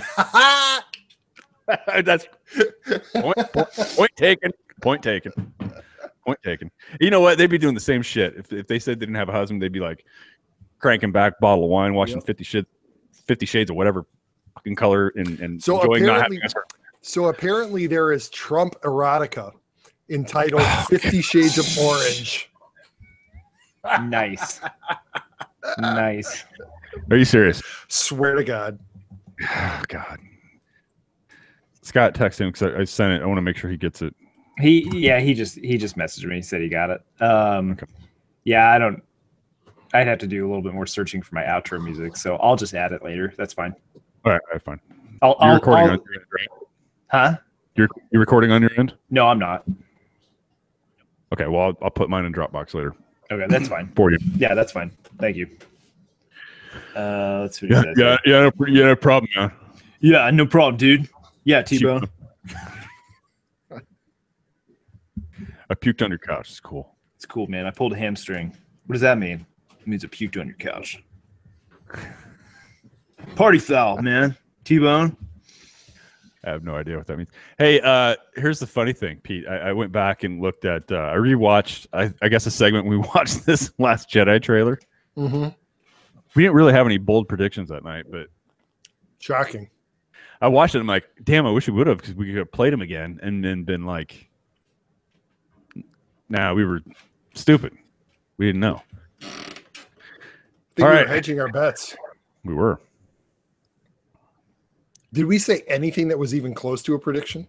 No, not really, man. I think we thought a lot. There was a lot of misdirection, which there was, I think, in the trailer. Yep. But it wasn't totally off base. I mean, oh shit, man, we can't blow our wad for the show. This is good stuff. I can blow my wad anytime. Yeah, he's just trying to figure out where the heck he's at right now. So, okay. So Pete, the guy that's going to be joining us, his name's my best friend. Taguchi? Taguchi, yep. Since junior high, he lives in Chicago. So Yeah, that's his name. So I got it. Well, one Yep. second. 1 second. Yeah, no. So, like, you know, So seriously, I'm trying to get your attention, man. How do you know him? We've been friends since junior high. Yep. So his wife's a teacher up there, actually. Really, where at? Do you know? Nope. I don't pay attention. Nope, don't pay attention. Don't care. I don't care. Don't pay attention. Don't care. all right, is he joining or what? It's got some bubbles. He's telling me. He said it told him to fix something. Dude,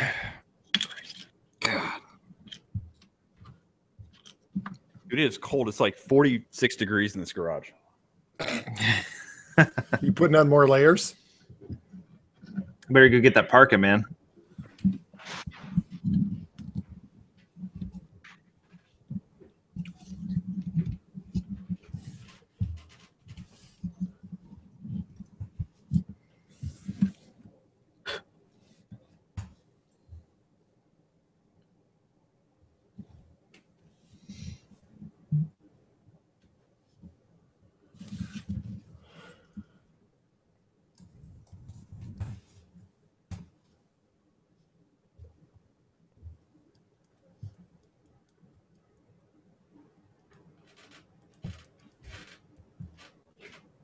Somebody's watching us. Who are you? Add it into the comments. Who is watching us? How? Because this is the worst possible thing to be watching. Who are you and why are you doing this? Why are you here? Is it my dad? Dad, is that you? Did you give us a thumbs up?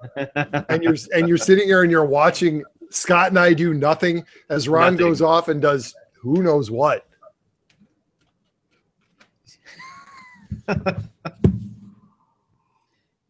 Seriously, man, comment. Tell us who you are.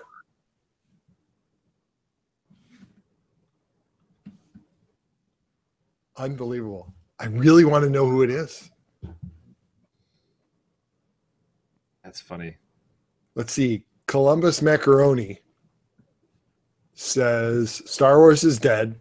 Let it be dead. Don't fag about it. Disney is evil and is milking money out of a dead franchise. You're endorsing cancer. Nice.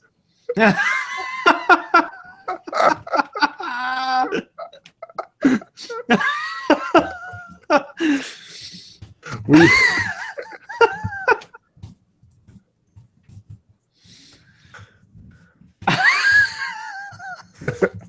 Dude, that's freaking great. Are you seeing this? Hey.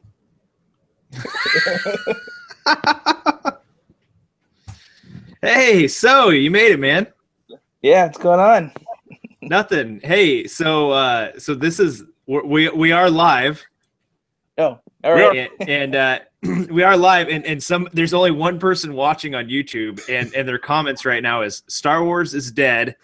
Let it be dead. Don't fag about it. Disney is evil and is milking money out of a dead franchise. You're endorsing cancer. Wow, that's Pete. We ever get strong opinions like that? Well, I replied to him and I said, we haven't said one word about Star Wars. Why are you watching us? Why, man? Thank you. Like Thank you. Sorry, I'm gonna Columbus. bash Thank you Star for Wars a staying. little bit. Jesus. So was that you? Were you in the comments section? Yeah, that was me. So you So, bastard. So we ready to kick this off? Yeah, you want me to do the music? Go for it. All right, put your mics on mute, boys.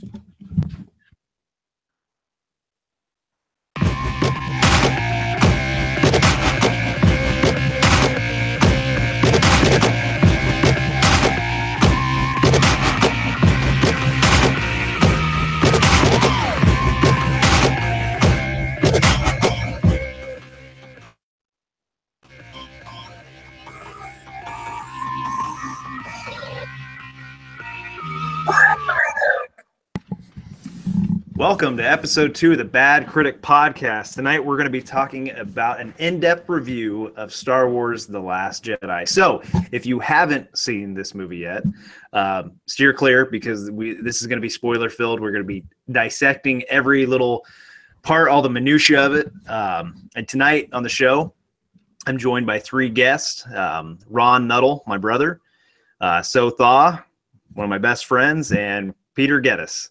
I don't know Pete, and he's just a guy. No, Pete's also a friend. He's him and my brother. They have the Team of Rivals podcast.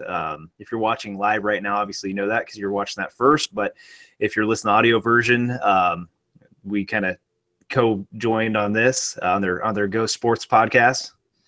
So that's what I call it. It's Team of Rivals. So check them out. It's a great podcast if you love baseball. If you want to go watch the videos, and when I'm on there, I'm usually just sitting quietly staring off into space. So we do like to set up a couple sports Claymore mines for you, Scott.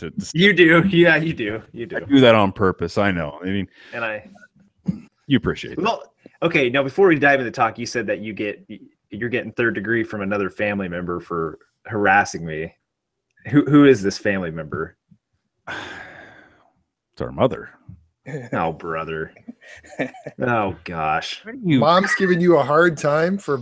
Why do you do that to him when he comes out? You make him look like a fool. I can't imagine your mom watching these videos or listening to podcasts. So. Well, my dad does. Yeah, he does. His bar.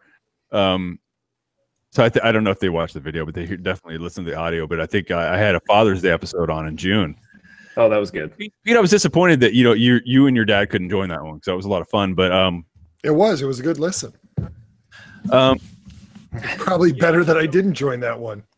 I would love to hear your dad. He's kind of like Scott. About yeah. Well, Go Sports. It doesn't matter. Go Sports. It was all right. So next year, Winter Rules is to definitely have your dad on that one. But no, Mom was giving me a hard time that you have your brother on there, but all you do is make fun of him. Like, Scott, you know how dumb I am to the DC world. Would you not do the same to me? Oh yeah, totally. No, I plan on it. Like that's totally. It's gonna come up. Okay, well there you go. It's gonna happen. So you're not gonna be able to get me on Star Wars though. That's the one thing you won't. No. That's one thing we can all agree on. So yeah, so we got a lot of different viewpoints tonight, which is awesome because my brother and I and P, huge Star Wars fans. So as a Star Wars fan, but he's not as well as versed. So I think it's good. He's kind of more the general audience perspective on this. So yeah. I think that's, yeah. So I think I'm really glad that you're on. So thanks for joining us. And so, yeah, let's just kind of go around and just in a few short sentences, is your first reaction? Well, before you do that, Scott, I tried to get Sarah to come in here because Sarah saw it for the first time tonight too. Yeah. And I'll just say this, that if you guys don't mind me, I'll give you the first impression I had, right? Yeah, go for it. Yeah. Part of my joy tonight was we took our 2 boys, and we took Sarah, and Sarah can get animated, right, when she sees things that like she's not the biggest Star Wars fan. She tolerates my fandom, right? So I give her a lot of credit for doing that. But so she understands enough. She's seen it enough. I've had it, but yeah, I could tell that when there were a couple key moments in this movie that came up, I could visibly see it in her face, like I think just the raw emotion and the reaction to a couple of events. I'm sure we're going to deep dive into, but she's probably falls in the category that so does, that she's familiar enough with it, but like it's not something it's not your go-to every day, right? Yeah.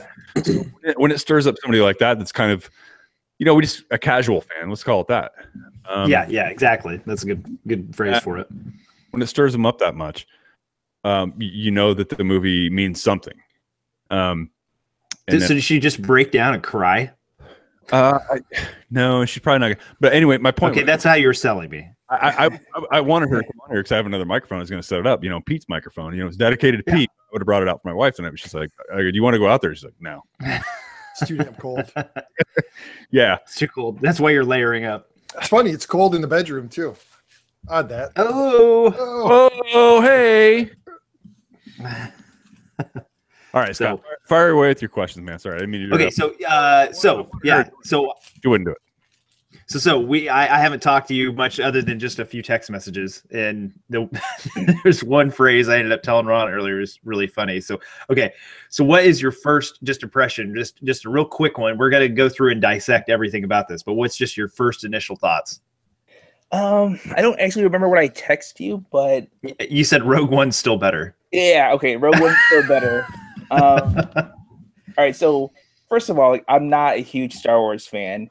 But I am a big fan of movies, and so I follow directors, writers, blah, blah, blah. So when Johnson was going to be directing this movie, I had really high expectations for it. Because you love Looper. Because I love Looper. I thought it was one of the best sci-fi movies in recent years.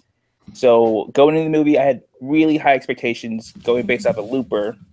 And after the movie, I just felt like it really wasn't that much better than the previous movie.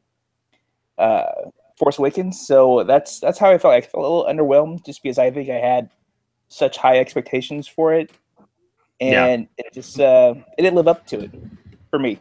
So that's my quick. That's your quick.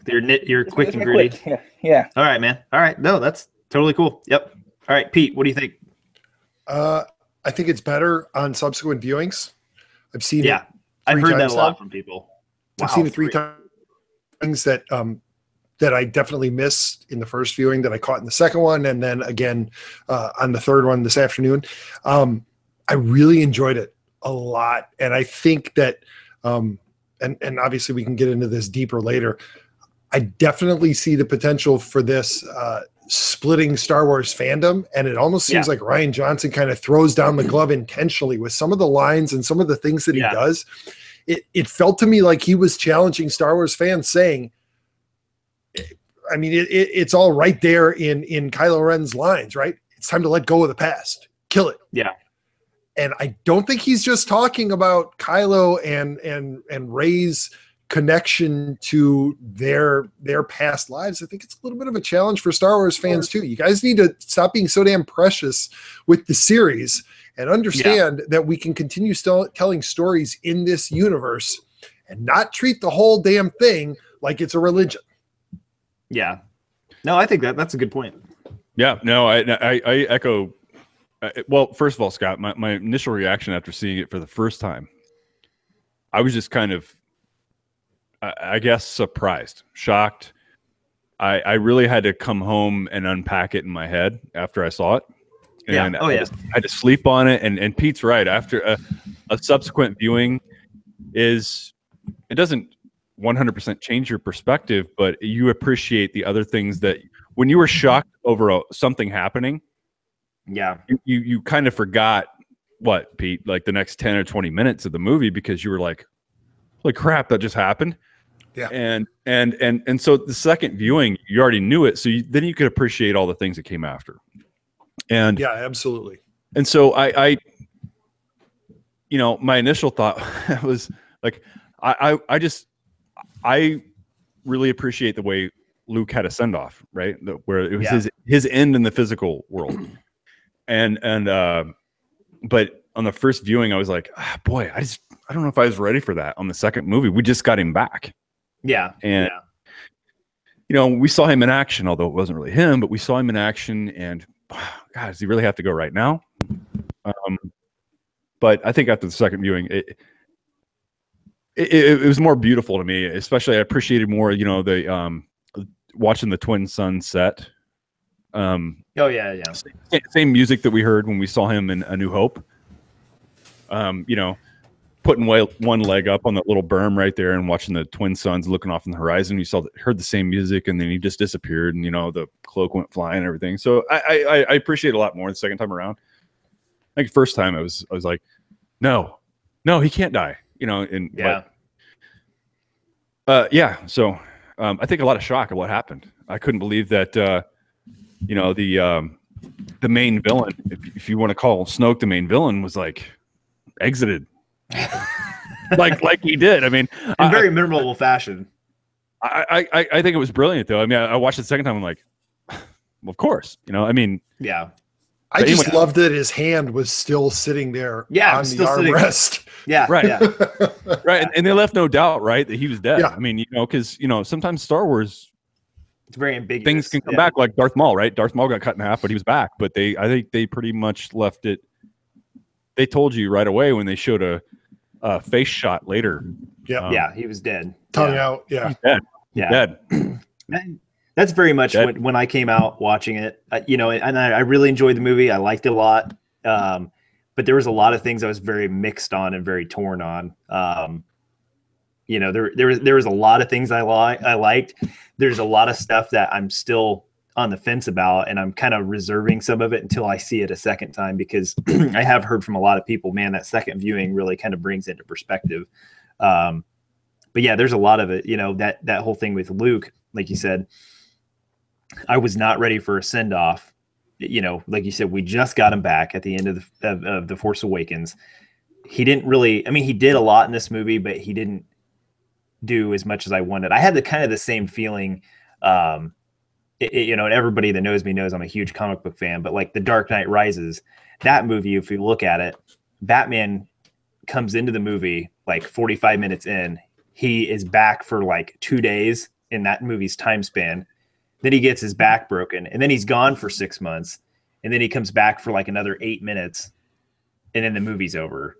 So there wasn't just much of him in the movie as Batman, and that's what I felt like. Luke, they're just didn't have what I wanted to see, but it doesn't change the fact that what was there was good. What was there was brilliant, and you're going to make me do it because, Batman when he came back from the pit, right? I'm going to call it that. You probably know the real term for it. I don't. But when he came back, right? He had people believe in something. No, that was from The Dark Knight. That's not The Dark Knight Rises. You're getting it all screwed up now. Damn it, Ron! I know, man. You cannot ask me on these shows.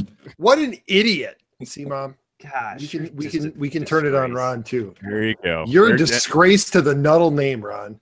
Now enter Pete. He can't just take a shot at you. He has to stick that knife between the ribs like that woman did to Batman, right? Like Ron, we're gonna trade you for the Ron Nuddle that plays drums out in West Hollywood, California. Yeah. He might be able to get better commentary. But hey, guys, I want to ask this. It has everything to do with Luke Skywalker, but so in The Force Awakens, right? This whole buildup was to finding him. Yeah. And Rey finds him at the end. Makes this climb up to the top of the island. Dramatic ending. How did you guys feel when he just took that lightsaber and just tossed it over his shoulder? I laughed my freaking ass off. I loved it. That was great. So what'd you think on that part? I liked it. I thought because everyone had the high expectations of that moment, of their first interaction. So it's building up since the last movie.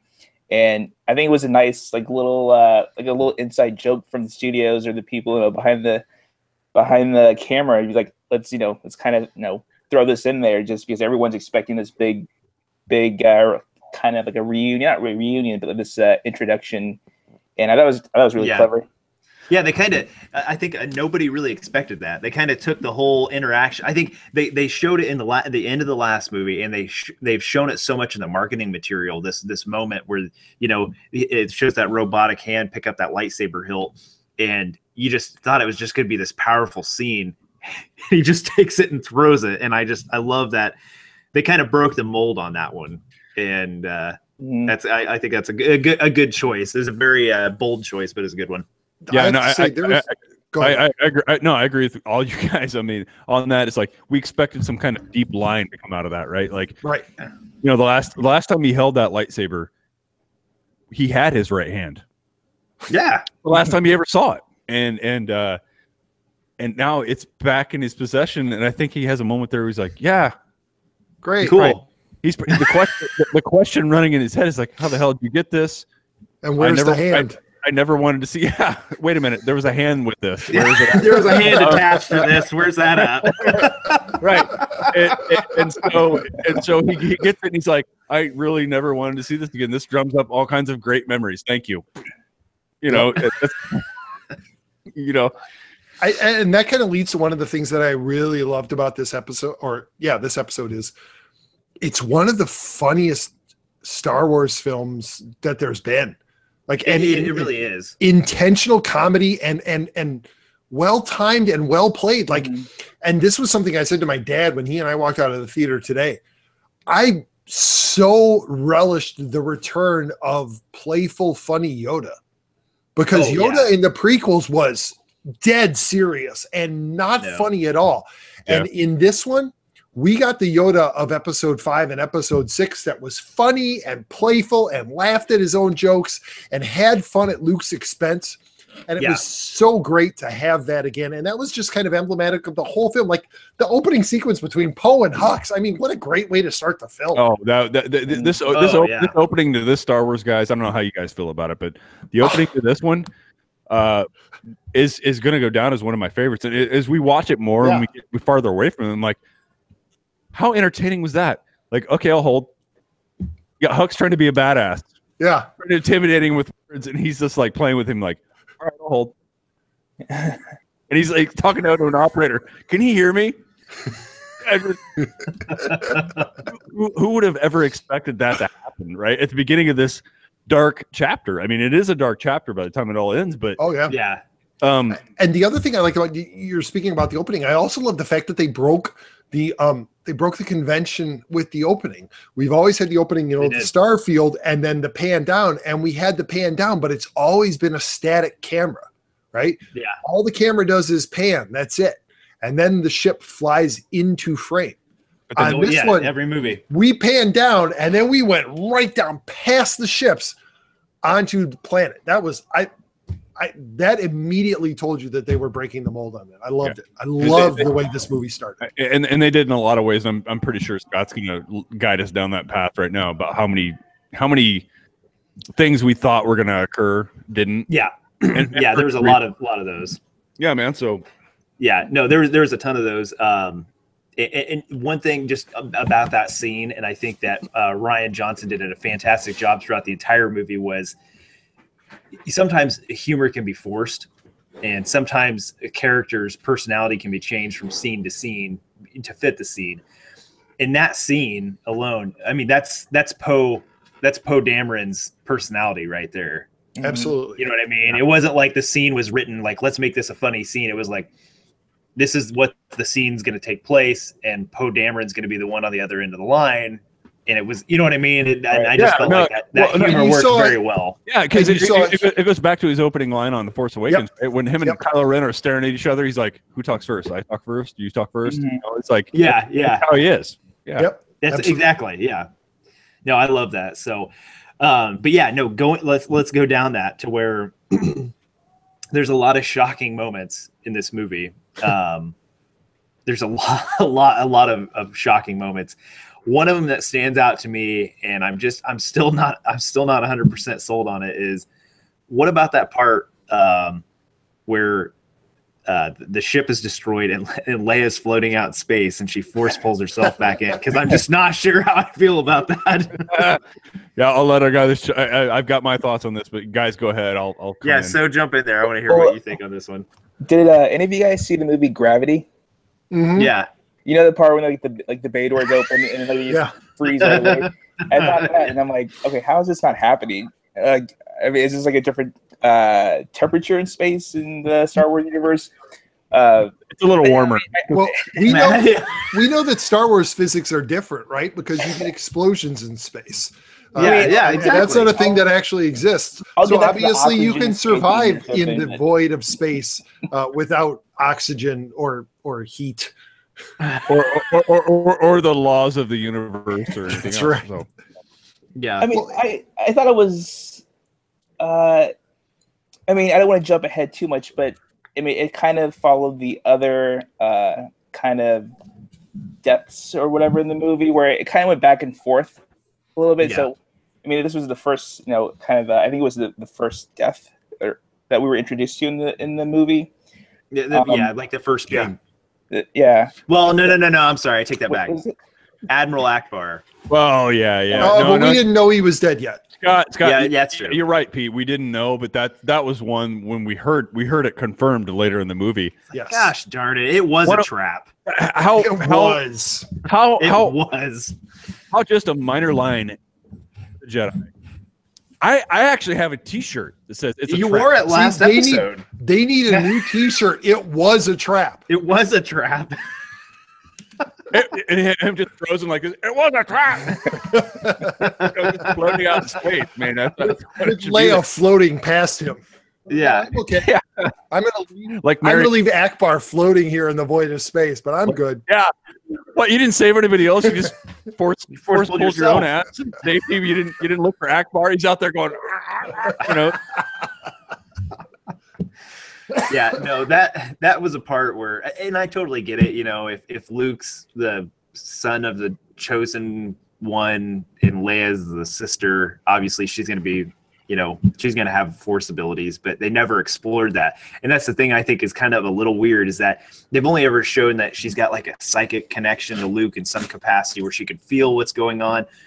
That was just straight up, she freaking survived in the cold of space and force pulled herself back in. It was a little too comical. I don't know. For me, it looked weird. It just looked like, weird. It looked weird. Yeah. I mean, how she's just kind of like, and then she opens the eyes, and then she like doesn't move and just kind of. It's just weird. It's So just weird. I'm going to steal this description from a podcast Pete and I both love. I That's know Rebel what Force you're going Radio. for, and it's absolutely right. Because Jimmy Mac's brother Bill described her floating through space as one of those pop-up books where you have those little sliding things where the characters just still, but they're just like, you know, like they'll move, but they're not moving, but they will move. That's good. So he described it like that, and I laughed because I'm like, I had those pop-up books, Empire Strikes Back and everything, where the probe droid, none of the arms are moving, but you just slide it over and it's like, you know, that sound was made in my head, but No, you did it. You acted it out when you did it.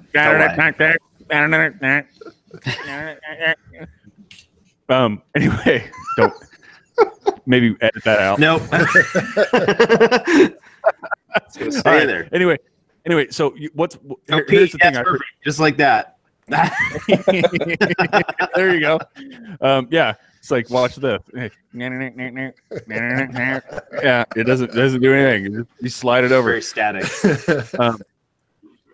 But you know what I did appreciate about that scene though, and I know if you don't know any better, you look at it, you're like, that's ridiculous. She looks like Mary Poppins, right? Without the umbrella. Without the umbrella. Right, without an umbrella. Good. Somebody's gonna do that. You know, somebody's gonna put it. Oh yeah. I just want to hear chimney, you know, just like it's going, you know, and but you all right? You're all right, man. You exploded. The thing I did appreciate, is he okay? I think Pete died. I think he died. But anyway, what I appreciate about that is that you actually see a force connection that Leia has. Yeah. And I did. I really did. When my first viewing of this, I thought, okay, well, that's how they sent her off, and I'm okay with that because they showed like a really calm scene with her in space. You know, ice crystals forming on her. I'm like, okay, this is how they're going to do it. I get it. You know, it's okay. Yeah, but that would have been awfully convenient for them to have already shot that, and then she died. Yes, it would have been. But you know what? The rest of the story, she served a purpose. She did, and she was passing the torch. And it right, and ultimately we got the reunion of her and Luke, and so I think I appreciate that they stuck to their guns on this, and they kept her whole performance in there. She saved herself, from the little force knowledge that she had, but she was able to pull herself back into the ship. Yeah, it might seem silly if you don't understand things, and that's fine. I get it, right? We've made fun of it ourselves tonight. Yeah, you know. No, and I get it, and I like Chimney. This might be the title of your episode. Chimney, Charu. Yeah, well, I will title it that. Episode 2, Chimney, Charu. Right, that's fine.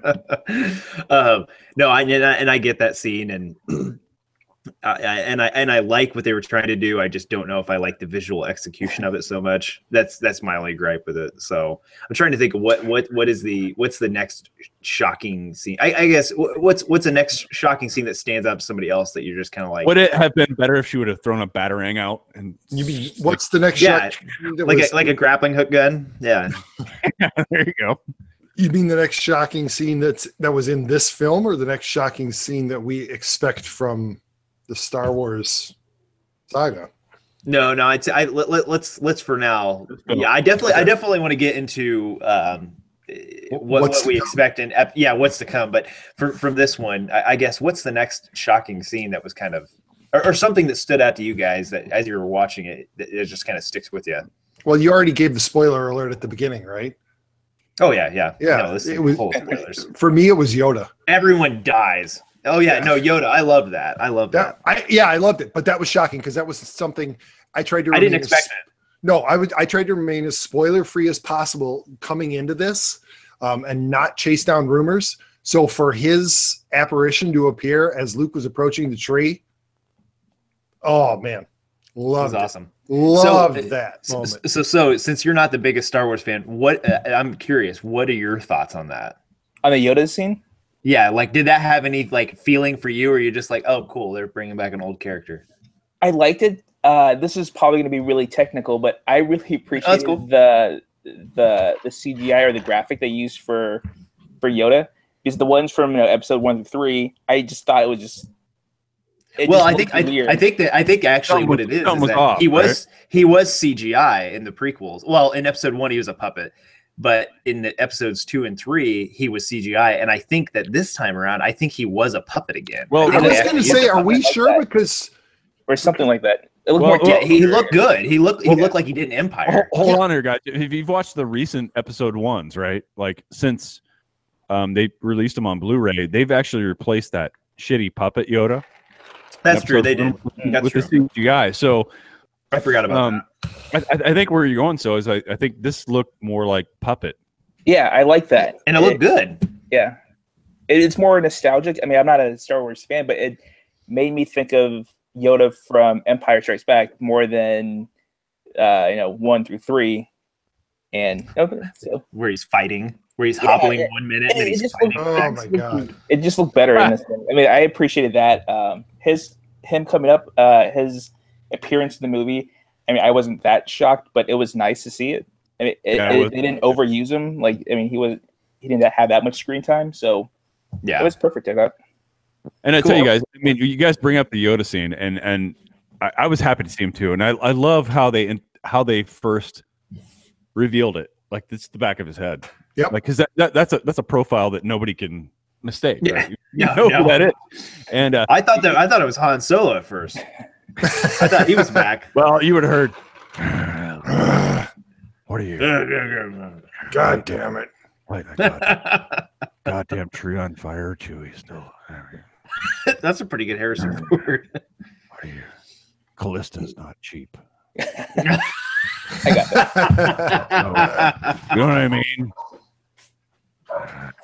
Anyway. Okay, I don't know if you can hear that, but the first episode 1, I went back and listened to it, and you can hear that freaking dog barking in the background, and it's happening right now. Yeah, I hear it right now. You need to shut it down. You want me to shut this down, D-Man?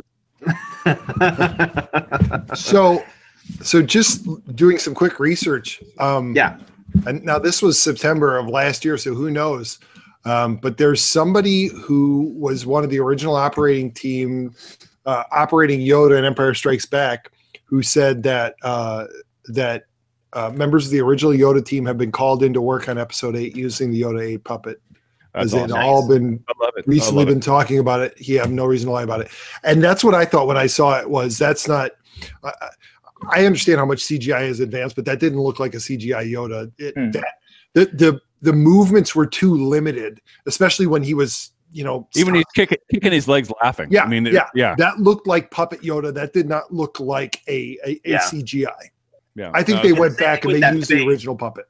He'd do that kind of face where like sunken in, and it just Yeah. it looked like Empire, and Well, that didn't look like a it looked puppet. like Frank Oz. It looked awesome. Frank Oz's hands was in there, like working his mouth too. So it's like, Yeah. you know, Right. and he's credited on the film. So now, guys, here's why I'm not surprised to see Yoda there, because if you watched, and I watched the red carpet premiere where they had all the celebrities there. I know, man, but I'm a whore. You are. No, but I watched the red carpet premiere and they had. I'm going to get that drop for our next episode. And Frank Oz. You cannot. That is Star Wars related, not baseball. I would never. I'm a whore. I didn't say it like that. You sounded creepier when you said it. That was creepy. That was creepy. I didn't go, hey guys, guess what? I am a whore. That is so going on the opening of next week's episode. But no, Frank Oz came through and he gave an interview, and I'm like, hold on, why the hell is he there? Because he wasn't there for The Force Awakens. So I am so glad that I didn't follow your advice and watch the follow-up on the premiere. I'm glad I didn't watch that either. Well, you guys are just purists. Then. You guys are. Yeah, we're better than you. Yeah, I didn't want to formulate any theories going into this. Yeah, you guys keep telling yourself that. Yeah, I'll tell you one thing. One thing that I was really, really excited about is I was super excited about seeing Luke light up the green lightsaber from Return of the Jedi. Now, granted, it was just. Though. I know it was in flashback. I wish I would have saw more of it, but man, like that was just cool to see that. That was cool to see that. I was happy to see that.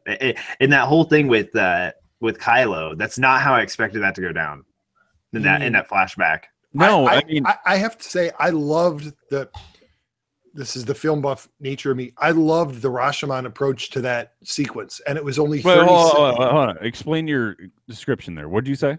Rashomon. You just made that up.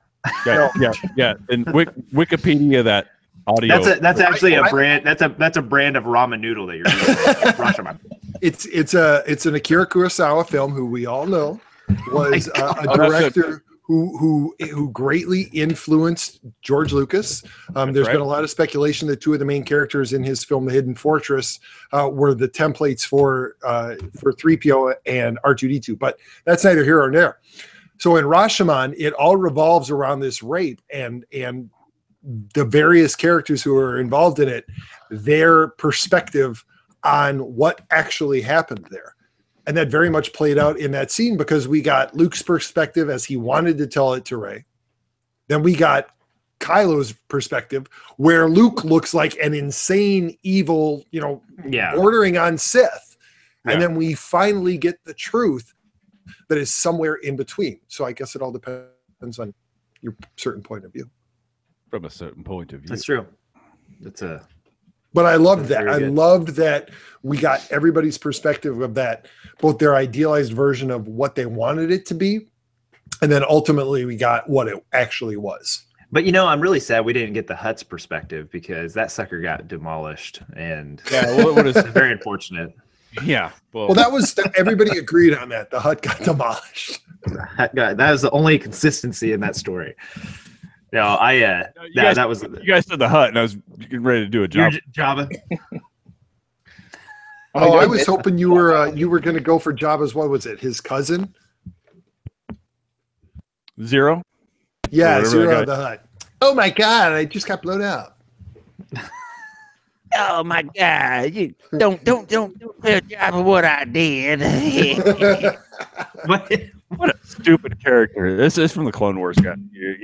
Oh, it was terrible. Yeah, I didn't watch that one. Or his second cousin, twice removed. I think it was Pizza the Hutt. Oh yeah, no, I remember that. I remember Pizza the Hutt. Pizza, you're delicious. or else pizza is going to deliver for you. Like Spaceballs. Yeah, Spaceballs. Yeah. Oh my gosh. Go Sports. Go Sports. So for people that don't know, and so because you haven't listened to the Team of Rivals, when I guest on there and I know nothing about baseball and I'm asked one of these freaking loaded questions, my only response is go Sports. Sports. We should pull So in on one of those times. Yeah. Yeah. So you're a Chicago guy. So you do you follow the Cubs at all? Not really. I mean, I'm not a big baseball fan. So. Okay, well, good. Let's pull him in on one, and him and I. So it can be the guy who doesn't know anything for the Cubs, and I can be the guy that doesn't know anything for the Cardinals. So we've been drunk in the bleachers a few times. Yeah, no. They're still playing baseball right now, right? Yeah. In the Dominican Republic, maybe. And Venezuela. Yeah. Oh my goodness. They have power. Right. Oh God, did I really say that? We're cutting that out. All right, so I'm trying to think. What's the next thing that jumps out? Well, the big Snoke scene, right? So. That's true. That's true. So, okay, yeah, that Snoke scene. I loved what they did with that. I love as you know, Snoke just seemed so like overly confident in that scene, and just how he was saying, you know, he wants to strike down his true enemy, and you know, it's that I like what they're. It was very clever, and I like what they're doing with this because they're making Kylo to where they keep showing us slivers of redemption, but I hate storylines where it kind of like, and I love Loki from the Marvel Cinematic Universe, but he's very much good, he's bad, he's good, he's bad, he's good, he's bad, he's good, he's bad, and it gets really tiring when somebody flip-flops. But it really makes him an interesting character, though, because you really don't know where he's going to land at the end of the day, right? Yeah. He's a trickster. He's good or bad. Yeah, and that's true, he is. But with Kylo, it's just very little subtle, you know, is he going to turn good? But he's never been like, oh, I'm going to help you out in this scene, and the next scene I'm going to be bad again. You know how they really made you wonder at the beginning because he couldn't press the trigger on his mom, right? Yeah. Like his other wingmates did it, and he didn't do it. And we came down to that scene you're talking about, and I'll let you reveal it. But what's amazing about this one, if you watch that whole sequence, the whole Snoke chamber, Rey being brought there, it's so reminiscent of the Empire. Return of the Jedi. Right? Oh yeah. Oh, it's very Jedi. Yeah. When Vader, you know, every bit of it. Rey went there to save Ben. Right. Luke went there to save Vader. Yeah. Both brought in front of their masters. Both shown that their rebellion or resistance were going to perish because she saw the shot for shot remake. Right, it was, and you know, she picked up a lightsaber. He laughed at her. You know, I've loved the little things in that scene. When Luke called his lightsaber, the Emperor went, you know, whatever. But it's just from his. Yeah, I know. It came one movie too soon, which none of us were expecting, right? No, I wasn't expecting that. And then, Scott, the scene you're alluding to, I mean, probably my biggest shock in this movie was that they did him in so soon. Yeah, I mean, you know, just that night. I mean, they kept showing the Rey's lightsaber or Luke's lightsaber, however you want to refer to it as, that slow turn, and then they turn it on. Which, well, technically, that was Anakin's because he. That's true. It was Anakin. Yeah, you're right. Yeah, there we go. But if you would have watched and known, I mean, but worst Cosmic Wars ever. You do a pretty good Simpsons impression when you do that. But just the death, I mean, just being impaled with a lightsaber like that's a death we've never seen in a Star Wars movie. We saw a really, really good Count Dooku CGI head get, you know, how he died. But this was, I mean, this was a good death, but it was totally out of nowhere because here they are. They have character posters of Snoke. They had this giant mystery of Snoke. In the last movie, they set up the hologram. Where he came from, and you hear he's ancient and all this other stuff. And it's like I expected him to be this huge power player in this trilogy. And I mean, again, just like Luke looking at the lightsaber and throwing it behind him, they just kind of said, "This is what people are going to expect. Let's flip it on its head." And that's what they did in this scene. And I will give Disney and J.J. Abrams and Rian Johnson credit in they are not being precious with this trilogy, right? They've killed off Han Solo.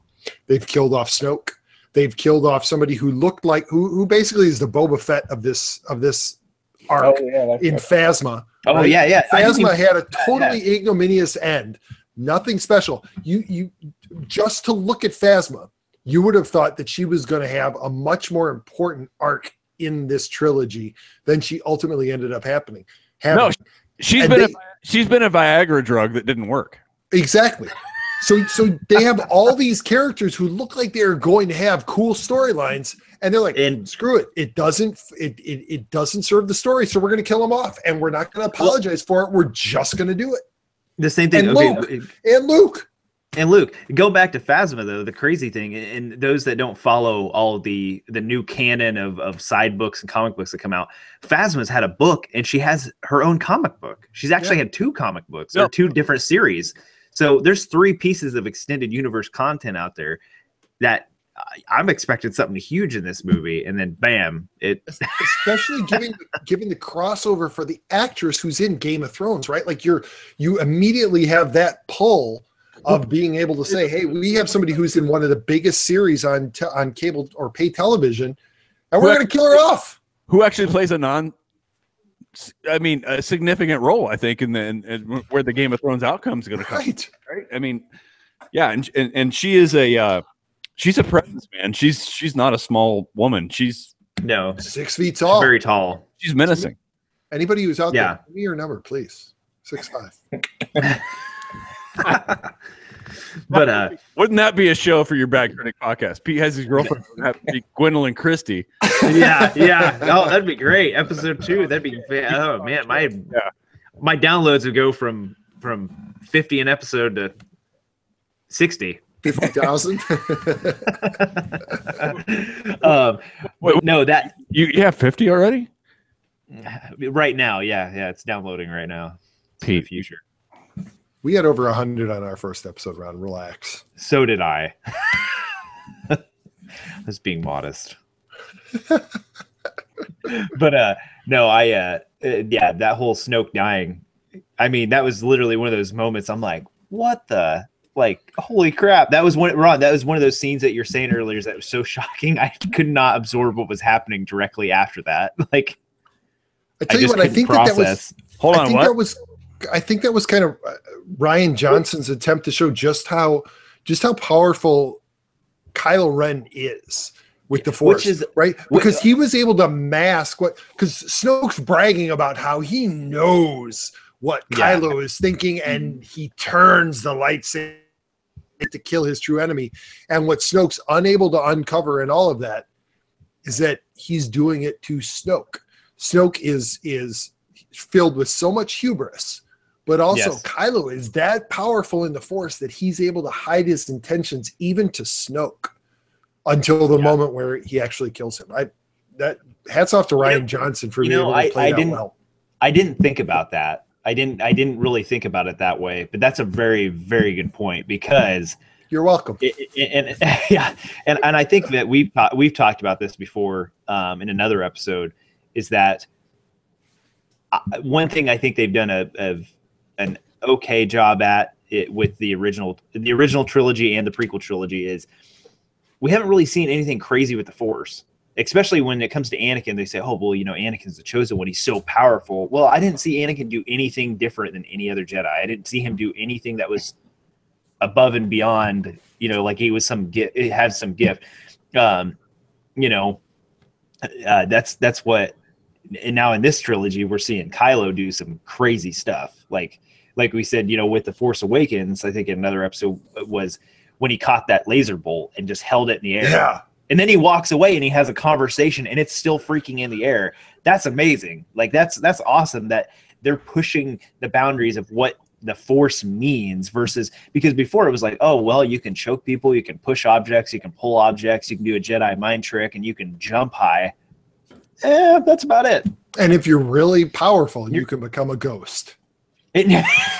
Yeah, you have the ability to become a ghost. So you have to be really powerful to do that, and you have to be good. Yes, If you're, I want to add something to the Kylo thing because, like, the way you guys describe Kylo's strategy for killing Snoke, I actually went the other way, and I thought, his character has been established as somewhat childlike and just very impulsive in a way. So when he's wanting to kill his enemy, I didn't take it as him masking anything or having some plan. I think he's just acting like based on his feelings, his raw emotions, and I just didn't see it as him trying to mask something or like trying to like pull one over on Snoke. I thought it was in line with his character. He's mad. He's power hungry. His enemy is actually the person who he probably perceives as more powerful or a threat to him as Snoke. So he wants to be the ruler. So it's in line with his character of that's that a good power point, hungry. too. I absolutely agree with that, but it was his ability to mask that from that's what you're saying Snoke. is that Snoke wasn't it's showing able how to. powerful his it was- force abilities are, that he's able to. No, guys, it was the ability to. I think in the moment, I think Kylo Ren knew Snoke just enough to know that he would be distracted enough, having Rey in front of him, having somebody else, that he could, to you guys' point, he could mask what he was really thinking. And when Snoke was saying, "Hey, he's lighting up the lightsaber, he's going to do this and kill his real enemy," I think that he got distracted enough, just enough, having somebody else there, that he didn't see it coming. Yep. Yeah. No, I think both of you guys are really hitting on something right there. That childish and kind of in the moment, that's what he plans to do, and he's just that powerful enough that he could pull one over on him. So I mean, not pull one over, but that he's catching him off guard, and That was his. but His daddy's skill, Han, like pulling one over. Yeah. Like, that's I always that- talk my way out of it. yeah. yeah. No, no. He said it like this: "I always talk my way out of it. I do every time." But no, I think, and I feel like they really pushed Kylo further. And hats off. I agree. They pushed Kylo further, and hats off to Adam Driver. And I actually think the whole cast. This is my opinion. I would imagine you guys all agree. This is the best acted Star Wars film ever. It was very, very well. Hands down. I mean, Mark Hamill He was good. was amazing. And Mark Hamill hasn't started a good movie since like 1982. Since ever. It was 83 when Return of the Jedi came out. But But I still want to see him and Kylo in the same room arguing about that night when he went into his hut. I only had that lightsaber lit up for like 3 seconds and you freaked out. That whole thing, like that whole exchange would have been like, Fine. I was feeling the force. It was feeling bad. I decided to go ahead and end it. I only had it lit up for like a second and you freaked out. But to go to Mark Hamill's performance, was there any moment during the film where you didn't actually believe him? Like, come on, go back to Star Wars. No, go back to Star Wars. Did you really think he was going to go to Tashi Station to get some power converters? No. But in this, Mark Hamill delivered a hell of a performance. I was stunned. Never once did I think that's Mark Hamill. He was always Luke Skywalker. Yeah. No, I kind of hope that 100% with you. Yeah, I kind of hope that he has a resurgence in his career a little bit. Me too. He was amazing. He was excellent. Well, guys, since we're all on the subject of Mark Hamill, I mean, do you guys feel like I think he will be a Force ghost without a doubt? Oh, absolutely. So 9, right? Absolutely. I hope so. I feel like there's a lot more of. Well, haven't he been bashing Star Wars for like the past so many years? Like he did, but he came back around. I mean, he came back around with the right paycheck. So that helps. But he came around. I mean, here's this Brinks truck. It's fairly well established that. Well, I think it's very well documented, Pete. I mean, that he came back to fan conventions and stuff before, Yeah, and he didn't initially like Rian Johnson's treatment of what he was going to do with Luke, but when they actually talked about it, he came around on that. That's you're right. That's very well documented that Yeah. once he actually had an opportunity to talk through it with Ryan Johnson, he landed in the same place. So yeah, I think he's absolutely back in episode 9 as Rey's mentor as a Force Ghost. But I don't think that episode 9 happens immediately after 8. I think that it doesn't. That epilogue No. at the end, which I think was added on after Carrie Fisher died. I think that they went back for reshoots on that and added that on because the Falcon jumping into hyperspace is the exact should have been the ending, but it wasn't. right. I think they added that epilogue in order to buy themselves time for her to die of natural causes. So Scott, I'm not sure where you were going to take us on the questions. So can I? Sorry, can Scott. I just My bad. ask? Can I just ask this? Yeah, jump in, man. I think Pete brought it up, and I'm ultra curious about this. So we all know that Ryan Johnson, right? Disney, Lucasfilm, Kathleen Kennedy believed in him enough that they said, "You now control a new trilogy. Yeah. That's outside of all this, it's independent of all this." And I can't help but to look at the scene that Pete just referenced and go, that kid, is he the star of the new trilogy that Ryan Johnson's going to lead? No, it's Kitster. That's a good point. I'm just That's a good asking. I point. mean, is his look? He was holding that broom like all of us did when we were young.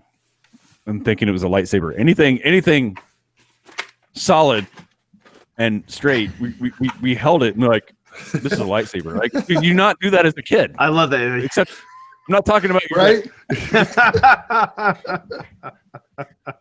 We've all done that. That too. We've all been there. But I'm saying, like, the broom handle. Like, if we Yeah. not ever, like, when you were a kid, like, held that up. That epilogue I'm is like- every one of us who's a Star Wars fan, right? They're playing with an action figure, and Yeah. then they pick up the broom. And you guys have seen Yeah. it subsequent times, so And did you guys notice the kid? The kid actually He used the called the Force. broom. okay. That's what my question was. He used the Force to pull that broomstick to him. Okay, Absolutely did.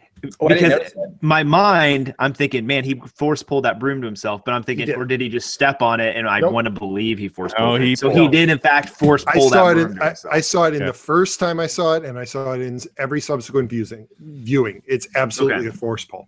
Awesome. That is cool. That is cool. And you know, I like, again, that end is not traditional to Star Wars No, No, it's not. at all. Which But I think for the, is really cool. no, and I think for the situation we're in right now with what's happened, I loved it. I mean, I love that because it says, hey, all Star Wars fans that's ever dreamed of this is kind of like an homage to you. This is what Yep. you've all done your whole life, you know, and Yeah. this film was very much as it was about carrying the story forward. I think it was very much about Star Wars fans. Yeah. Oh, I think it was totally. Yeah. It very A much lot was. of challenges of where do you land on the preciousness of the series. You know, I think there were some shots at George Lucas, and not necessarily in a bad way, but you know, talking about the prequels and talking about the Jedi and their hubris in the prequels. That's just as easily talking about George Lucas, right? At the height of their power, they allowed Darth Sidious to rise and the Empire to be created. It could have just as easily been at the height of his power. George Lucas created 3 movies that were complete piles of shit. oh, you went there, man. I wasn't gonna go there yet, but no, Pete, I totally agree with you. I mean, when you look at the end of all this, it's like, is it so definite? Does it have to be so definite? You know, you're either a Jedi or a Sith. Nope. You either believe in this or that, and that's the line.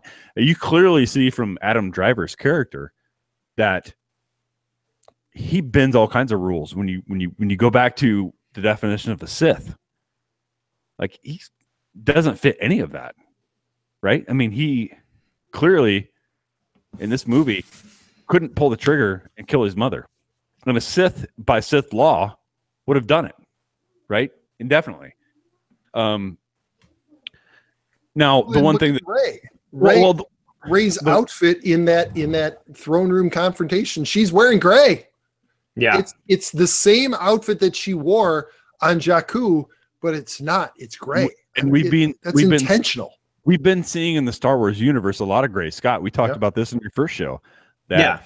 We've seen a lot of gray in Rebels, Star Wars Rebels. And I love that. Which I'm totally looking forward to seeing.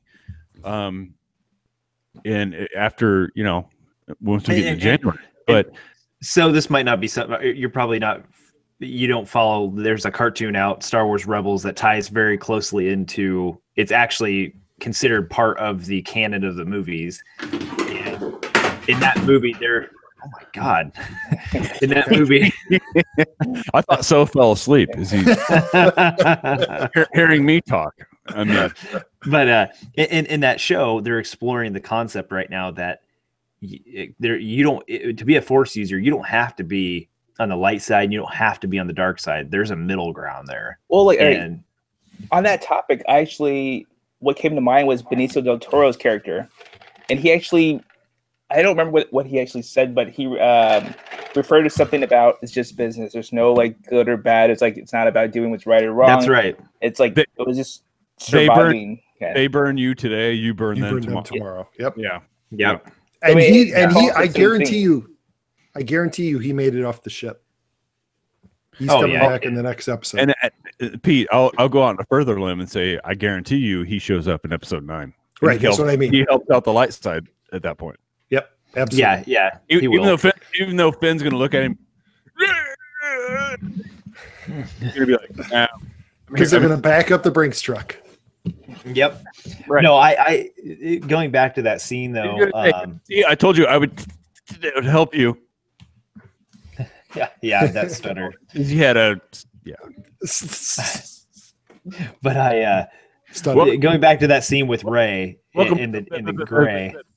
Bad critics.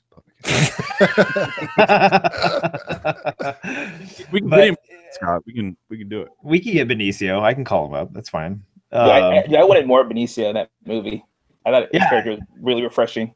It was cool. It was a really neat character. Like the Benicio on Snatch. Yeah. You know who I'd love to have is Javier Bardem. Just because he'd have a crazy hairstyle. Something weird. A bowl cut. A bowl cut, yeah. Like in No Country for Old Men, I want him to have that hair. I don't. He still gives me nightmares from that movie. But no, going back to that scene, what do you guys think about, well, two things. That's one of the greatest lightsaber scenes in any Star Wars movie is after Snoke's dead and they fight that guard. I mean, God, yeah. That was just awesome. That was awesome. Praetorian guards. I came twice. Yeah. Yeah. I mean, that was some really good cinematography. Okay, so that was one, and we can go back to that. But two, he says that line. Kylo says that line that search your feelings. Your parents were nobody. That they sold you. I don't believe. I don't believe him either. I think he's full of it. No. I know. Okay, so you guys are. So what do you think? Well, do you think that was a throw? So two things about that. So when he said your parents are no one or nobodies, maybe he's talking about his parents because that's how little he thinks of them. That could be. That's true. Maybe he meant more about himself. I mean, yeah, because he already had such he had bad feelings about them. But another thing was, I wish that scene in that, what do you guys call it, the chamber or something? I wish that was towards the end. I wish that was like the climax. The climax of it. Yeah, because I thought that was I thought that was a better scene than like the end scene. I would agree with you. I thought that was a more powerful scene. And like the way how he extended his hand and like the conflict, it was not really a conflict, but it's like, it made me feel more of like a cliffhanger in that scene than the rest of the movie. And I thought that would have been a better, battle scene or, the big battle scene of the movie. So it also would have been a half hour. I'll be right back. Yeah, it would have been. I mean, but I tell you what, I mean, second viewing, guys. I mean, second viewing is different, and Pete's seen it 3 times, and he can probably speak to this better than me. But once you know what big moments are going to happen, you can actually absorb what's happening, right? And so I looked at the Luke and Leia reunion. I appreciated way more. Yeah. Because when I saw it the first time, I'm like, my questions in my head are like, how the fuck is Luke here? Well, but they laid the groundwork. They put a MacGuffin there by showing you his X-wing. I know, man, but I'm like, why the hell does he have a fresh haircut? Why does he look so much more kept? And how the hell does he have that lightsaber of his dad's? Right? And the first time viewing this, I'm like, what? Wait, they just tore that lightsaber in half. It was a different lightsaber. Well, maybe, but I'm like, it looked like Anakin's, right? Oh, it was his second generation lightsaber. Fine, one with like 6 jewels on it instead of like 5. I mean, It's not the same lightsaber. But in my head, seeing it the first time, I'm like, yes, I know. You're right. Why does he have it? How does he have this? And so it started giving some of the plot away. But I mean, I get it now. That was there, which was, I think was brilliant. I mean, are you talking about the Luke final battle scene? The Luke final battle, which another thing, dusting off his shoulder. I mean, even my wife laughed her ass off at that. Like, she's like, that was great. Yeah. That was pretty cool. Well, there were a lot of references to pop culture and to just our current culture in general that, a long time ago in a galaxy far, far away wouldn't necessarily play, but that still worked, right? Yoda saying that the Jedi sacred texts were not page turners. Right? That's not a characterization that you ever would have heard in the previous films, but it worked. Right? There was a lot of that going on in this film. As well as him calling down a bolt of lightning to burn them. Right. I mean, that's right. But you look back on it in your second viewing, you're like, I get why he did it. It's so much funnier. I mean, I think, guys, I remember when I was a kid. Scott doesn't, because he wasn't born yet. But no, I mean, even after Return of the Jedi came out, for years I was like, no, Empire is my least favorite. It was darker. It confused you more. It was created more chaos. Yeah. But as you get older, you're like, that's it, man. That's where it's at. That was the best episode. Oh yeah. I'm quickly elevating Last Jedi to my second favorite movie in the Star Wars trilogy. I absolutely agree. Trilogy. I loved this series saga. Yeah. And I love Rogue One too. I mean, the rewatch factor on Rogue One is huge, insanely high. It is massive. Rogue One was so good. I not a Star Wars favorite. Rogue One was still, I think it was better than the episode 7 and 8. There's so much to like about Rogue One, and you know what I think though too is that with Star Wars, which it is hugely popular, but I can see that for some people, Rogue One is it's a straightforward war story. Yeah, it doesn't have all the Jedi Force, all that extra stuff in there that it's kind of heady and makes you think. I think that for like general audiences, they can watch that and be like, "Yep, that's bad people versus good people, and it's a war, and bam, that's that." And you don't. I agree, and you know what the outcome's going to be, but you have anchors in there, like you have Tarkin. But you know what the outcome. Here's the difference, though. It's very much a fan service film, right? If you are a Star Wars fan, Rogue One is right up your alley, and you're going to love it. But you don't need to know the Star Wars story in order to be able to get Rogue One. That's right. You need nothing else. You can just come in cold on that. You don't need to know who Darth Vader is at all, and he still works. Did you guys notice the cameo from the director of Rogue One in Gareth Edwards? Yeah, he was in the trench. He was in the trench when the guy said, "This is salt," and he looked at it like, "Okay, great, we're gonna get pummeled." So, yeah. Oh, I didn't know that was. Yeah, that was Gareth Edwards isn't the guy who reaches out and tastes it. He's the guy who's next to him and looks at him like, "What the hell are you doing?" Shut up, man. We're getting ready to get annihilated. Yeah. That's cool. Yeah, no, that whole end scene with Luke though, that was cool. I mean, obviously they gave things away. Like, why does Luke look like he did in the flashbacks? Why does he not have as much gray hair? And at first I was like, did he like? I thought, okay, does his hair look darker because it's indoors and there's no light right now? And did he really think that now was a good time to get a haircut? Like, was that really pertinent to this final that's why battle? it took him so long to get there. Yeah. God, I can address that. I think that's the last time Kylo Ren and Leia. Yeah. No, and I totally get that now. But it was funny that in the moment when you're watching it for the first time, you're like, "What the? Why?" But then you're like, but like you said, when then he pulls out the lightsaber, and you're like, "Wait a minute, that lightsaber is destroyed. What is happening?" You know what I mean? And, my first viewing, I didn't pick up on that. I mean, I was so encapsulated with what had gone on that I thought, well, okay. Luke has powers beyond what we understand, and he manifested a lightsaber that should have been destroyed, but okay, I'll go with it because he's standing in front of the First Order right now by himself. I mean, literally by himself. Yeah. He's powerful as hell. Kylo can't kill him. He keeps ducking his strikes. What I loved about that was there were two things I loved about it. One, the shout back to the beginning of the film when he says, "What do you expect me to do? Stand out and face the whole First Order with my laser sword?" Oh, I didn't catch that. That's that's laser sword. He did say that too. He did say laser sword. Yeah, he said yeah. So that was early on in the film, and then he actually did it. I mean, obviously he didn't, but he did it.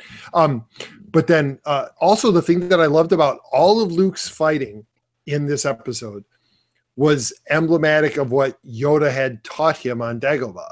Never for attack, always for defense. Luke never was on the attack, whether it was against Rey or ostensibly against Kylo Ren. He never attacked. He was always on defense. He was always avoiding. He never pressed his advantage. He always just fended off. And you notice their lightsabers never connected. Like he ducked everything. Yeah, correct. Yeah. Even when he took a swing at Kylo Ren, as an astral projection, it was only to create distance. It wasn't to actually do damage. Yeah. And that's the only thing that, and like I said, I get what they were doing with Luke, and I really appreciate it. It's really my, sometimes you just kind of know what you want to see, and maybe it's not right. Maybe it's not right for the story. But, I really, I wanted to see Luke come out and do like some crazy lightsaber battle. Like I was looking so forward to that. I thought, please give Luke a crazy lightsaber battle. But it wasn't necessary to the story. Scott, what I wouldn't have been disappointed seeing is Luke raising his hand and seeing all those walkers just topple over. Oh, you know what? I actually, in that moment, I was like, oh man, this would be awesome if like you just see the heads of them just start like crunching in, and that was it. Like, especially after they like sent the barrage in, like all the fire, and he came out and dusted his shoulder off, and then just like smashed them all together. Yeah, that would have been cool, but that again, would have that's required more him to fan actually service. be there. Yeah. All right, Ben, go ahead and come down here. Yep. Yeah, that. Or just crash his ship. So you know what I mean. It was floating in air. If he would have just brought that ship down, so Kylo just had to walk out. I don't know. That would have been cool, but it's again not necessary. But so, I guess what is everybody thinking now? Like, where do we go from here? Well, I think Episode 9 is going to take place years later. I mean, because the rebellion needs time to build. I mean, they can't, they're down to like what, 20-something people. Yeah. They have to have time. So I have to think that Episode 9 is going to take place 15, 20 years. Yeah, I agree with Pete. I mean, I think it's going to take place years after really this episode. Yeah. Oh yeah. Yeah, that gives. I wouldn't have thought that. Yeah, it gives him a clean break on Leia. It gives Leia time to die. Yep. That's actually a very, very, very good theory. or and they don't have to show her death, right? They can just put it in the crawl. It gives Poe an opportunity to develop into the leader of the rebellion. It gives Rey an opportunity to develop into an ultra powerful Jedi, and it gives Kylo Ren an opportunity to develop into a legitimate supreme leader threat, the antagonist that you need in Episode 9 in order to close out the saga. And it gives Han Solo time to go, oh, God, I didn't really die on Starkiller Base. And show up with mechanical legs. Callista wouldn't let me. She needed support. She's not cheap. She kept me alive. I'll talk my way out of this one, too. Chewie. That's the one thing thinking, though, is going forward. Is Admiral Holdo really dead? Because he's kind of hot. Shit. There's that purple hair. Purple hair always gets me. Always gets me. My pickles. No. I think going forward, we have the three main characters are gone. And I think that's one thing I can appreciate with this trilogy is that they have slowly eliminated. They brought in a lot of good new characters, and they kind of handheld you with the old characters to get used to the new ones. Now the new ones can take off, and they carry the trilogy. And they've even killed some of the new. And they've even killed some of the new characters. Exactly. And that's what I think a problem is with some like remakes and things like that. And I'm going to go back to I'm a huge Ghostbusters fan, and I think that if they were smart, they would have done that with instead of remaking it with all females. They could have brought in all females, but they should have had at least one of the two of the original Ghostbusters hold the Did you audiences. actually see that piece of shit? Yeah. Yeah, I did. Unfortunately, unfortunately. Hey, listen. You're not bringing up the biggest thing. I mean, Andy Serkis, who played Snoke, was Gollum, which is a trilogy we all loved, right? I mean, yeah. I mean, what if? All right, Snoke's dead, but what if some gangly guy shows up on a ship and is like, yes, Luke Skywalker, so precious. Here we go. Yes. Ron doesn't actually have a point to make. He just wanted to show off his. He just wanted to show off that ability to do a Gollum impression. And smash it. Yes. What if he would have crawled out of Snoke's body? Precious Ryan Johnson. Yes. That's all I got. That's all you got. All right. Thank you for that.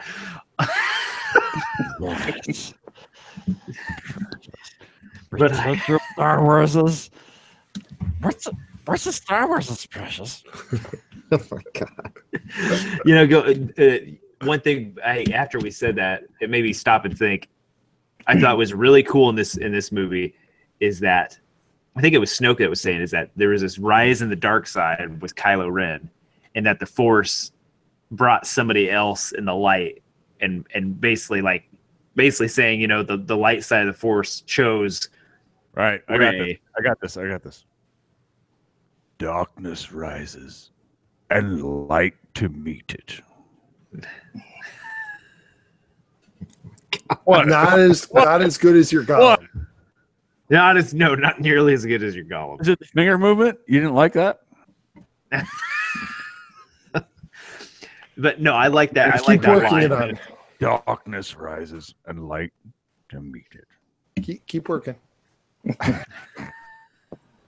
get it. But I thought that was a good line. That right.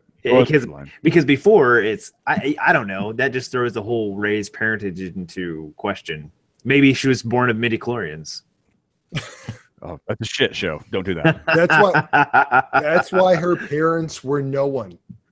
They were no one because they were no one. Because they were literally no one.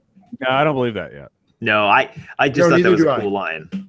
I like that line that maybe she is somebody's maybe she is a child of somebody important, but just the fact that I fell asleep. Yeah. What? I got disconnected. Oh, So I thought you were talking about sports. He's eager to jump in. I thought this was about Rogue One. I'm out. I'm tired of this. K2SO, why did you have to die? Pissed. Never coming back. That is my favorite character in all of the Star Wars movies, right there. Really? All right. Dude, I love that droid. Yeah. I love him. Just when he slaps him and he says, "There's another fresh one." Another fresh one. Yeah. Go ahead. When you do it. No, I have to say my favorite from Rogue One was the blind guy. Cheer it. Cheer it. Cheer it. Yep. Yeah. When they put the bag over his head, he's like, "Are you kidding me? I'm blind." Actually, talking about the humor in The Last Jedi, there was a lot of good humor in Rogue One. Yeah, absolutely.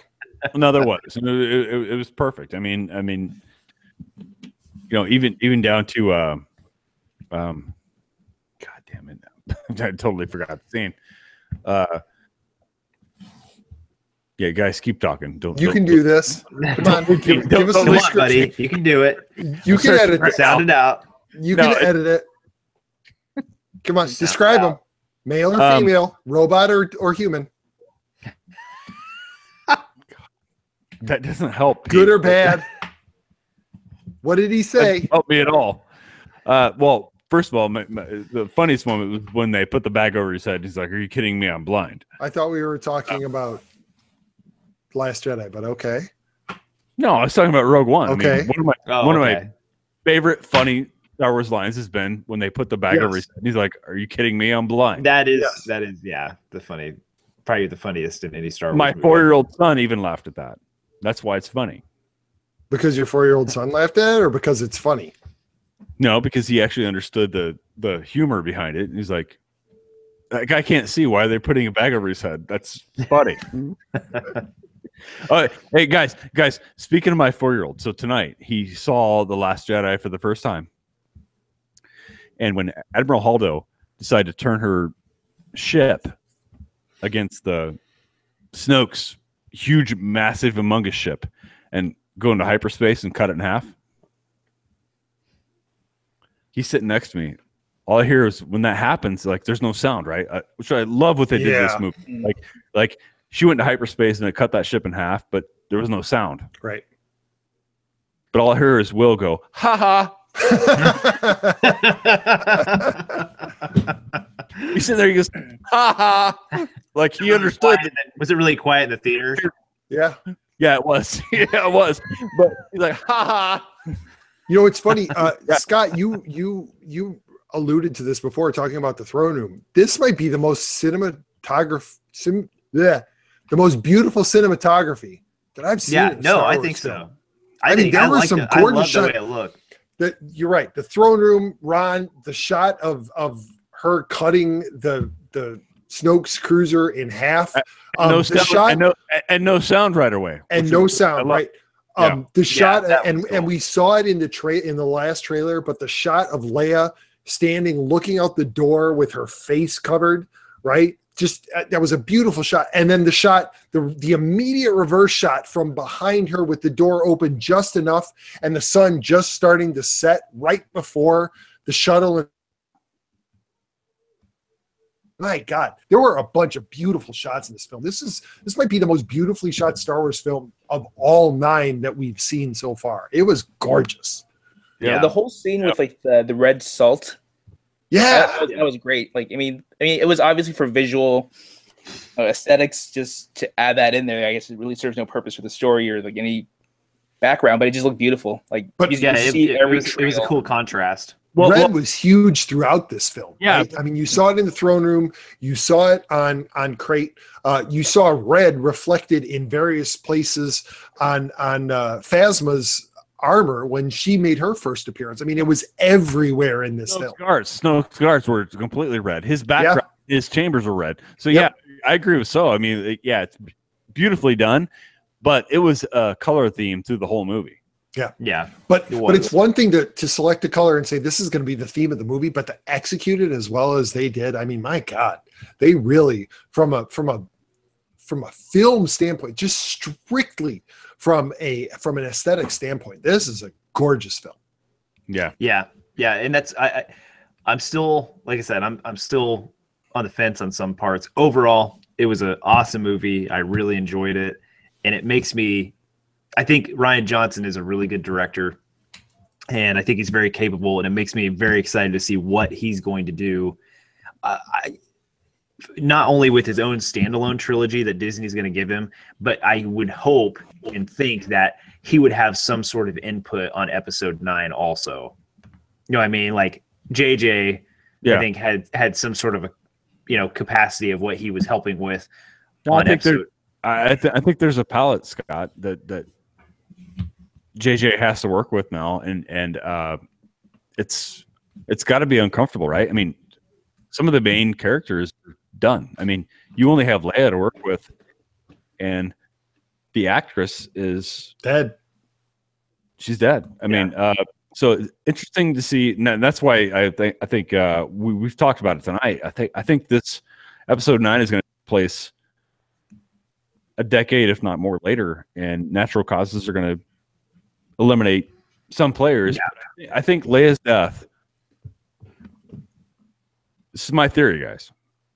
I think Leia's death after all this is going to spark a rebellion that's going to be stronger than it would have been otherwise. Yeah, because they've got martyrs. Yeah, they have martyrs. That's true. Yep. And so I think this is the fall of the First Order, and so the only thing I'm not looking forward to in episode 9, I should say it's not that I'm not looking forward to it, it's my least favorite aspect, is that JJ is returning to direct. And just because I feel like he is a very safe director, he doesn't really push the envelope too much. Here's where I'll challenge you on that, because I think the fact that he was willing to reboot the original Star Trek, and I'm talking about the original movie, which out of the whole new Star Trek movies that I'm talking about, it's like that was the most daring, right? He took Star Trek and said, I'm going to reboot it and reset the timeline and change the characters. But the thing with that, though, is that he's even admitted he was never a huge Star Trek fan, so he wasn't adverse in the lore. Now he has admitted, and he even had said at first he did decline the job to direct episode 7 because he was such a huge fan. He had a big, huge reverence for Star Wars. JJ, pussy, you are. But did I throw you off that much? Yeah, you do. But no, I think that's my only thing is I don't want him to be so safe. Did you come up grunting? Hey, JJ, pussy, you are. Did you smack his feet on the thing with his little? No. So yeah, that's my only thing. If he's got a big thing to do with episode 9, I don't want him to just play it safe. So my predictions for episode 9, though, man, I don't know. I don't at this point. I really don't think that Kylo's going to come back from the dark side. I think it's going to end up. I think if Rey turns out to not be a Skywalker, which I don't think she is, no, I think Kylo will die, and I think that will be the end of the Skywalker line, which makes sense because you got three trilogies that are basically just about the Skywalker lineage. You can't do episode. You know they're going to do episodes. Unless Luke had an affair. It's true, and that could very well. He was never married, so it wouldn't be. Mara Jade will become canon. Yeah, and if they do that, that would be awesome. But they're going to make episodes 10, 11, and 12. I mean, they're going to. We don't. We know that Rian Johnson has a 3-episode deal We don't know that they're going to make. No, 10, I'm not 11, saying 12. Ryan. I don't think Ryan Johnson's is going to be 10, 11, 12. I don't think we can argue if they're going to make a 10, 11. Yeah, they are going to make a 10, 11, 12. I don't think it's Ryan Johnson's trilogy, but they will make a 10, 11, 12. They will. I mean, Disney here's paid what that much for it. They're going to. But they have a universe now that they can expand in any direction they want. Why limit? Here's the daring thing I would love to see them do, and I don't think that they will do it, particularly with JJ at the helm. I would love to see episode 9 end with Rey and Kylo killing each other and ultimately restoring balance to the Force. I would like that. That I would be cool. love to see that be the bow. That here is how cool. we Luke said he will not be the Last Jedi. He didn't say that Rey would not. Yeah. So the Last Jedi kills the last Sith, and that's the end of the saga. I was gonna ask you guys, are you okay that now the main antagonist, the main bad guy, is just Kylo Ren? Because like before with Snoke, I know there's always this mystery, this mysterious dark force, like kind of like there's something in the background where because Kylo Ren just never really scared me in the previous movie and this one. I mean, now in the next movie, it's just going to be him as the main bad guy. And that's why I think that they're going to set this in the future, right? This is not going to, episode 9 is not going to happen immediately after episode 8, specifically for that reason, because you're right. He has certainly grown from episode 7 to episode 8. He has become more formidable. He was just an angry kid in episode 7, and he has become more of a threat in episode 8. I think in episode 9, if you set it far enough into the future, he becomes that scary, intimidating figure. And following the whole Sith rule of 2, he's going to have somebody who's working for him at that point. I don't think he's going to be the sole bad guy. He's going to have an apprentice. That's true. I didn't think about that, but no. So I think you're right. Like, I think he was just. I mean, he was very childish in the first in the episode 7. I think in this one he's still very childish. So, but he has grown in some ways. It just seems like. But I mean, just like that whole taking his helmet and smashing it. I mean, that's very reminiscent of him beating that console with his lightsaber in the first movie. And Pete, I think you're right that if we see a big enough time jump, I would love and yes, I think it'd be awesome that Kylo is now the main villain, and to see him grow into something that is truly scary. Set it 10 or 15 years down the road, to see him as Supreme Leader Ren or whatever, and that he's just truly terrifying. I think that's a really cool prospect, and I hope they do that. I hope he keeps his mask on in the next one. Like I need some. I do too. Because I know Adam Driver from Girls, and that's oh, don't admit that. So really, dude, I lost so much respect for you. So like it's just Adam Driver he's not intimidating for me. I need the mask. I need Pete, that. It works for you, man. Pete, it works for you right now. That mask is working. It's better than my face. Is that what you're saying? I mean, you're more intimidating now. But no, I agree with you. So like, I don't like Adam Driver's face. He's on the verge of crying. That's how he looks. Like he always looks like he's about to break down, and it's because of the crooked jaw. Like, no, it's just because he's ugly. He's an ugly dude. And I like how we can still hear Pete and he has that mask on. But I would love to see a new mask come about, and I think that'd be really cool. Guys, I want to throw this out there. You notice when he smashed it a little bit, right? When he was starting to smash it, had a Vader look, right? Had that, absolutely. Like the first cut, yeah. Please take that off.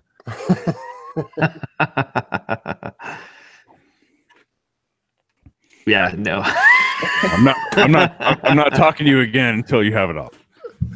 No, you're absolutely right. The first time that they cut to the mask, it absolutely looked like Vader's mask, and I thought that it was just had the same dimension and lines in the mask when he started smashing it. I saw that the first time I saw it, and my initial reaction was, "Oh, that's what I want to see." But no, you're absolutely right. In subsequent viewings, they absolutely make it look like Vader's mask. Yeah. And so I think the message, guys, from these new movies is like, You guys need to let go. And you've all said this before, and we've covered this ground, but it's like it really is a reinforcement to like let go of the past. I mean, we can still make Star Wars stories, but we cannot continue to do it in the same context. We can't do it. Same characters. And that's why, and Ron, you stepped away, but what I was saying to So and to Scott was, I would love to see episode 9 end with Rey and Kylo killing each other and bringing balance to the Force that way, that neither of them survives. Yeah, because there's no question, like, if there's Star Wars films beyond that, it's not one of them surviving and training a new whatever. Right. It's completely open. And I think that's what I like about where the direction they've gone now. It's like we've seen echoes of this in Star Wars Rebels, even the cartoon, right? I mean, my wife doesn't understand why I love these things, and she's like, "These are cartoons for kids." I'm like, I don't know, babe. I mean, this is they look that way, but they're really not. They're exploring elements of the Force that aren't what we're used to. It's not Jedi, it's not Sith, it's like an in between. It's like saying that The Simpsons or Family Guy is a cartoon for kids. Of you're seeing cartoons, and we are conditioned to assume that anything that's animated is for kids. And neither of those shows is. And I think that's the same. Rebels, the same holds true for Rebels and for the Clone Wars. No, yeah, Rebels is really good, and I'm really, really looking forward to how that whole series ends in January. Yeah, and then to see what they come out with after that, because they're going to come out with something else. The live action TV series. Yeah, that's true.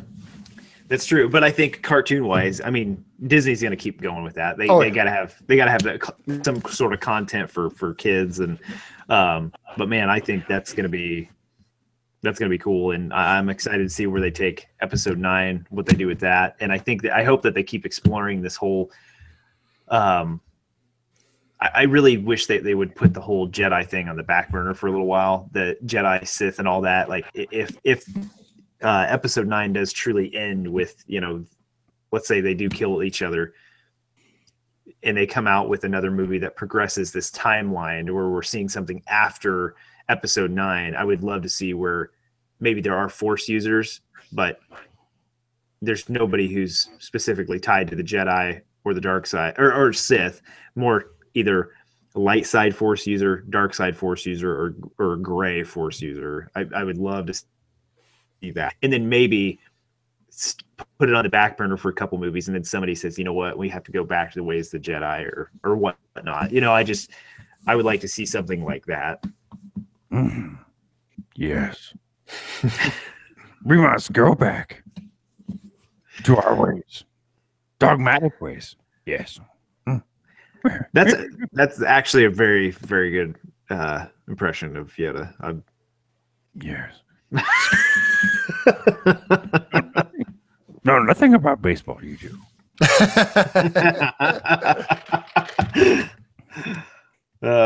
So any last? Nothing about baseball. Every run's like 7 points, right, or something, and you have to kick it, right? Hold on, I'm gonna be vulgar. If you're past the diamond, you have to kick it. What the fuck you were talking about? I heard nothing. All right, got your show. Any last thoughts from you guys in regards to the movie? Final impression, what you want to see in the future, just anything that's sticking out right now you want to get off your chest before we close this out. Oh, that's not a good way to describe that. Any dark childhood traumas you would like to talk about on air? Are our parents going to listen to this episode? Maybe we should end the live stream. I probably should. Probably should have done that a while ago. All right. For our one viewer. Pete, fire away. Don't worry. It'll increase. I agree. I loved it. This might be my second favorite saga film. I'm still undecided on where it ranks next to next to Rogue One. It definitely dips in the middle there. And the one part I think that suffers in subsequent viewings is the trip to Canto Bight, ultimately because it becomes pointless. And it really slows down the movie. I think you could have done without it. But that having been said, still, I really enjoyed the movie. I'll definitely pre-order it on iTunes, and we'll look forward to watching it at home with my son again. Yeah. No, I agree with you. I think the whole scene on Canto Bight, the riding 5 years or whatever they're called. I mean, that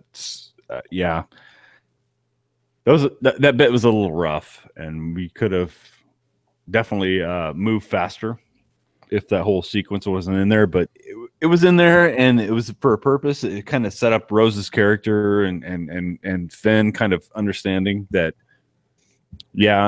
you look around and see this beautiful place, but it's funded by something evil. But I really love how DJ puts it in perspective for him too. It's like, that's funded by something evil because they're selling arms to the First Order. But look, buddy, they're selling arms to Resistance too, right? In the form of an X-wing. So, very interesting. This movie had me really like spun sideways after the first viewing, but after the second, I've got a little bit better take on it, I think. And we're going to see Luke Skywalker again, I believe, in episode 9. He's going to show up. He's going to train her.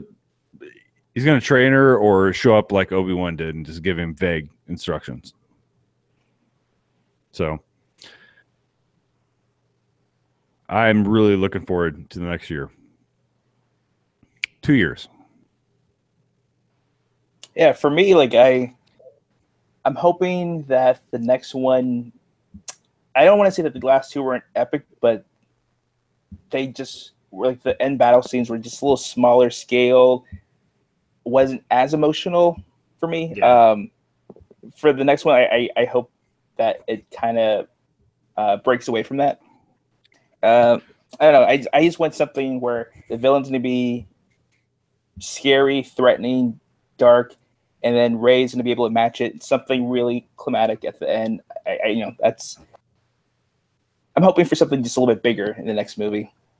Well, so let me ask you this, though. I mean, at the end of Rogue One, when you saw Vader jump on that that was great. Rebel ship, I mean, did you not? I mean, I thought for me personally, I'm like, Vader became scary again because we had the prequels where we saw Anakin whining. No. God, oh my God. Scott, I wasn't expecting that. That was, but I mean, I think Vader got downsized a bit, but in the Rogue One, all of a sudden we saw him again, and it was like, shit, it was scary, right? He had a palace on a river of molten lava. It was awesome. But I'm talking about the end where he. No, I know. No, the ending, that was actually, I think that might be my favorite scene in any Star Wars movie is that Vader scene right there. I mean, I love that scene so much. Yeah, it's really hard to argue for me, but I it might not be my best, but so. I mean, when you watched Rogue One, that ending scene, it was like, how did that land on you? It was a great connection to the old movies, but just seeing the visuals, just seeing how Vader acted, I thought it was exciting. It was like scary, exciting. You actually feared Vader. I like that, and that's something like I want in a villain in like these past two movies, and something from Kylo. I'm really hoping that he turns into that in the next movie. Yeah. Yeah, I would agree with that. Because you see Vader at the end of Rogue One, like you want the villain to seem that powerful, like an unstoppable force. Yeah, exactly. And so I think what we're lacking in this new trilogy, I think the one thing it's falling short on is like Kylo's a unstable child. Yeah. The beautiful thing is like he is unstable. You have no idea what he's going to do, but but ultimately he's like he's weak too, and so you can break him down. So yeah. And that's what was so strange about Snoke dying is because in the last movie, because Snoke seemed pretty damn sure, right? It's like, yeah, I can bounce Force lightning off a floor and just shut Kylo down like in a second. I mean, yeah, I mean it's just. And then he got fooled really quick and dead.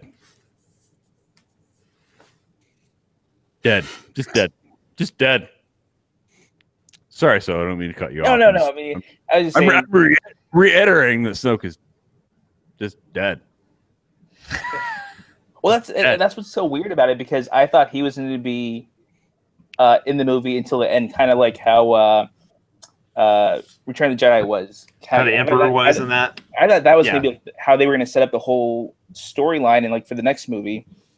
Which that's why it kind of disappointed me to knowing that now it's only Kylo. He's the main guy. You know, and that's just kind of not upsetting, but it's kind of like, it's kind of weird to think that Kylo Ren's going to be the main bad guy. He's not mysterious. There's no mystery around him. There's no like. It's true. That's kind of weird. He's kind of a bitch in your mind, right? Like, he's kind of a bitch. And for him to have like the last movie as the main bad guy, it's just kind of like weird.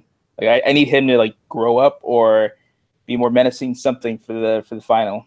For the final movie. Yeah, I agree. Well, good points, guys. Well, I think that wraps up our Last Jedi talk. So a lot of good points, and I can't wait to see it again. Like I said, I still there's a lot of things I need to process on the movie. There's a lot to take in and digest on it. So, but for everybody that downloaded this podcast, I just want to say thank you. I appreciate the downloads. A few episodes to look forward to that are going to be coming out here in the next couple weeks. We're going to be doing a 2017 recap, looking at all the movies that came out, discussing those. We're going to be looking towards 2018. The next big movie review coming out is Black Panther. Another hot topic is Disney purchasing 20th Century Fox. So we're going to talk about the repercussions as far as the Marvel Cinematic Universe and what that means with the introduction of the Fantastic Four and the X-Men, and Deadpool, and all those characters. So those episodes to look forward to. Hope you download. If you did enjoy this podcast, any reviews are appreciated. You can find me on Stitcher, Google Play, and the App Store, podcast App Store under Bad Critic Podcast. You can also check me out on Twitter at Bad Critic Media, and Facebook, and website is badcritic.blog. So we'll be having some new op-ed pieces coming out up there to kind of talk about different topics as far as movies and life. Again, I want to thank all the guests that I had on tonight, Peter and and my brother Ron. Thank you guys, and thank you, Team of Rivals Podcast, for supporting this podcast. So thank you for that. I hope that you leave them a review also. Check them out. It's a good talk, even though I know nothing of what they're saying. It's always a good time. I always enjoy myself. So thank you for that, and we'll catch you next time. Thanks for Bad Critic. All right. And that's when you drop your music in. Yeah, that's when I drop it right there. So, like it's hot. Awesome.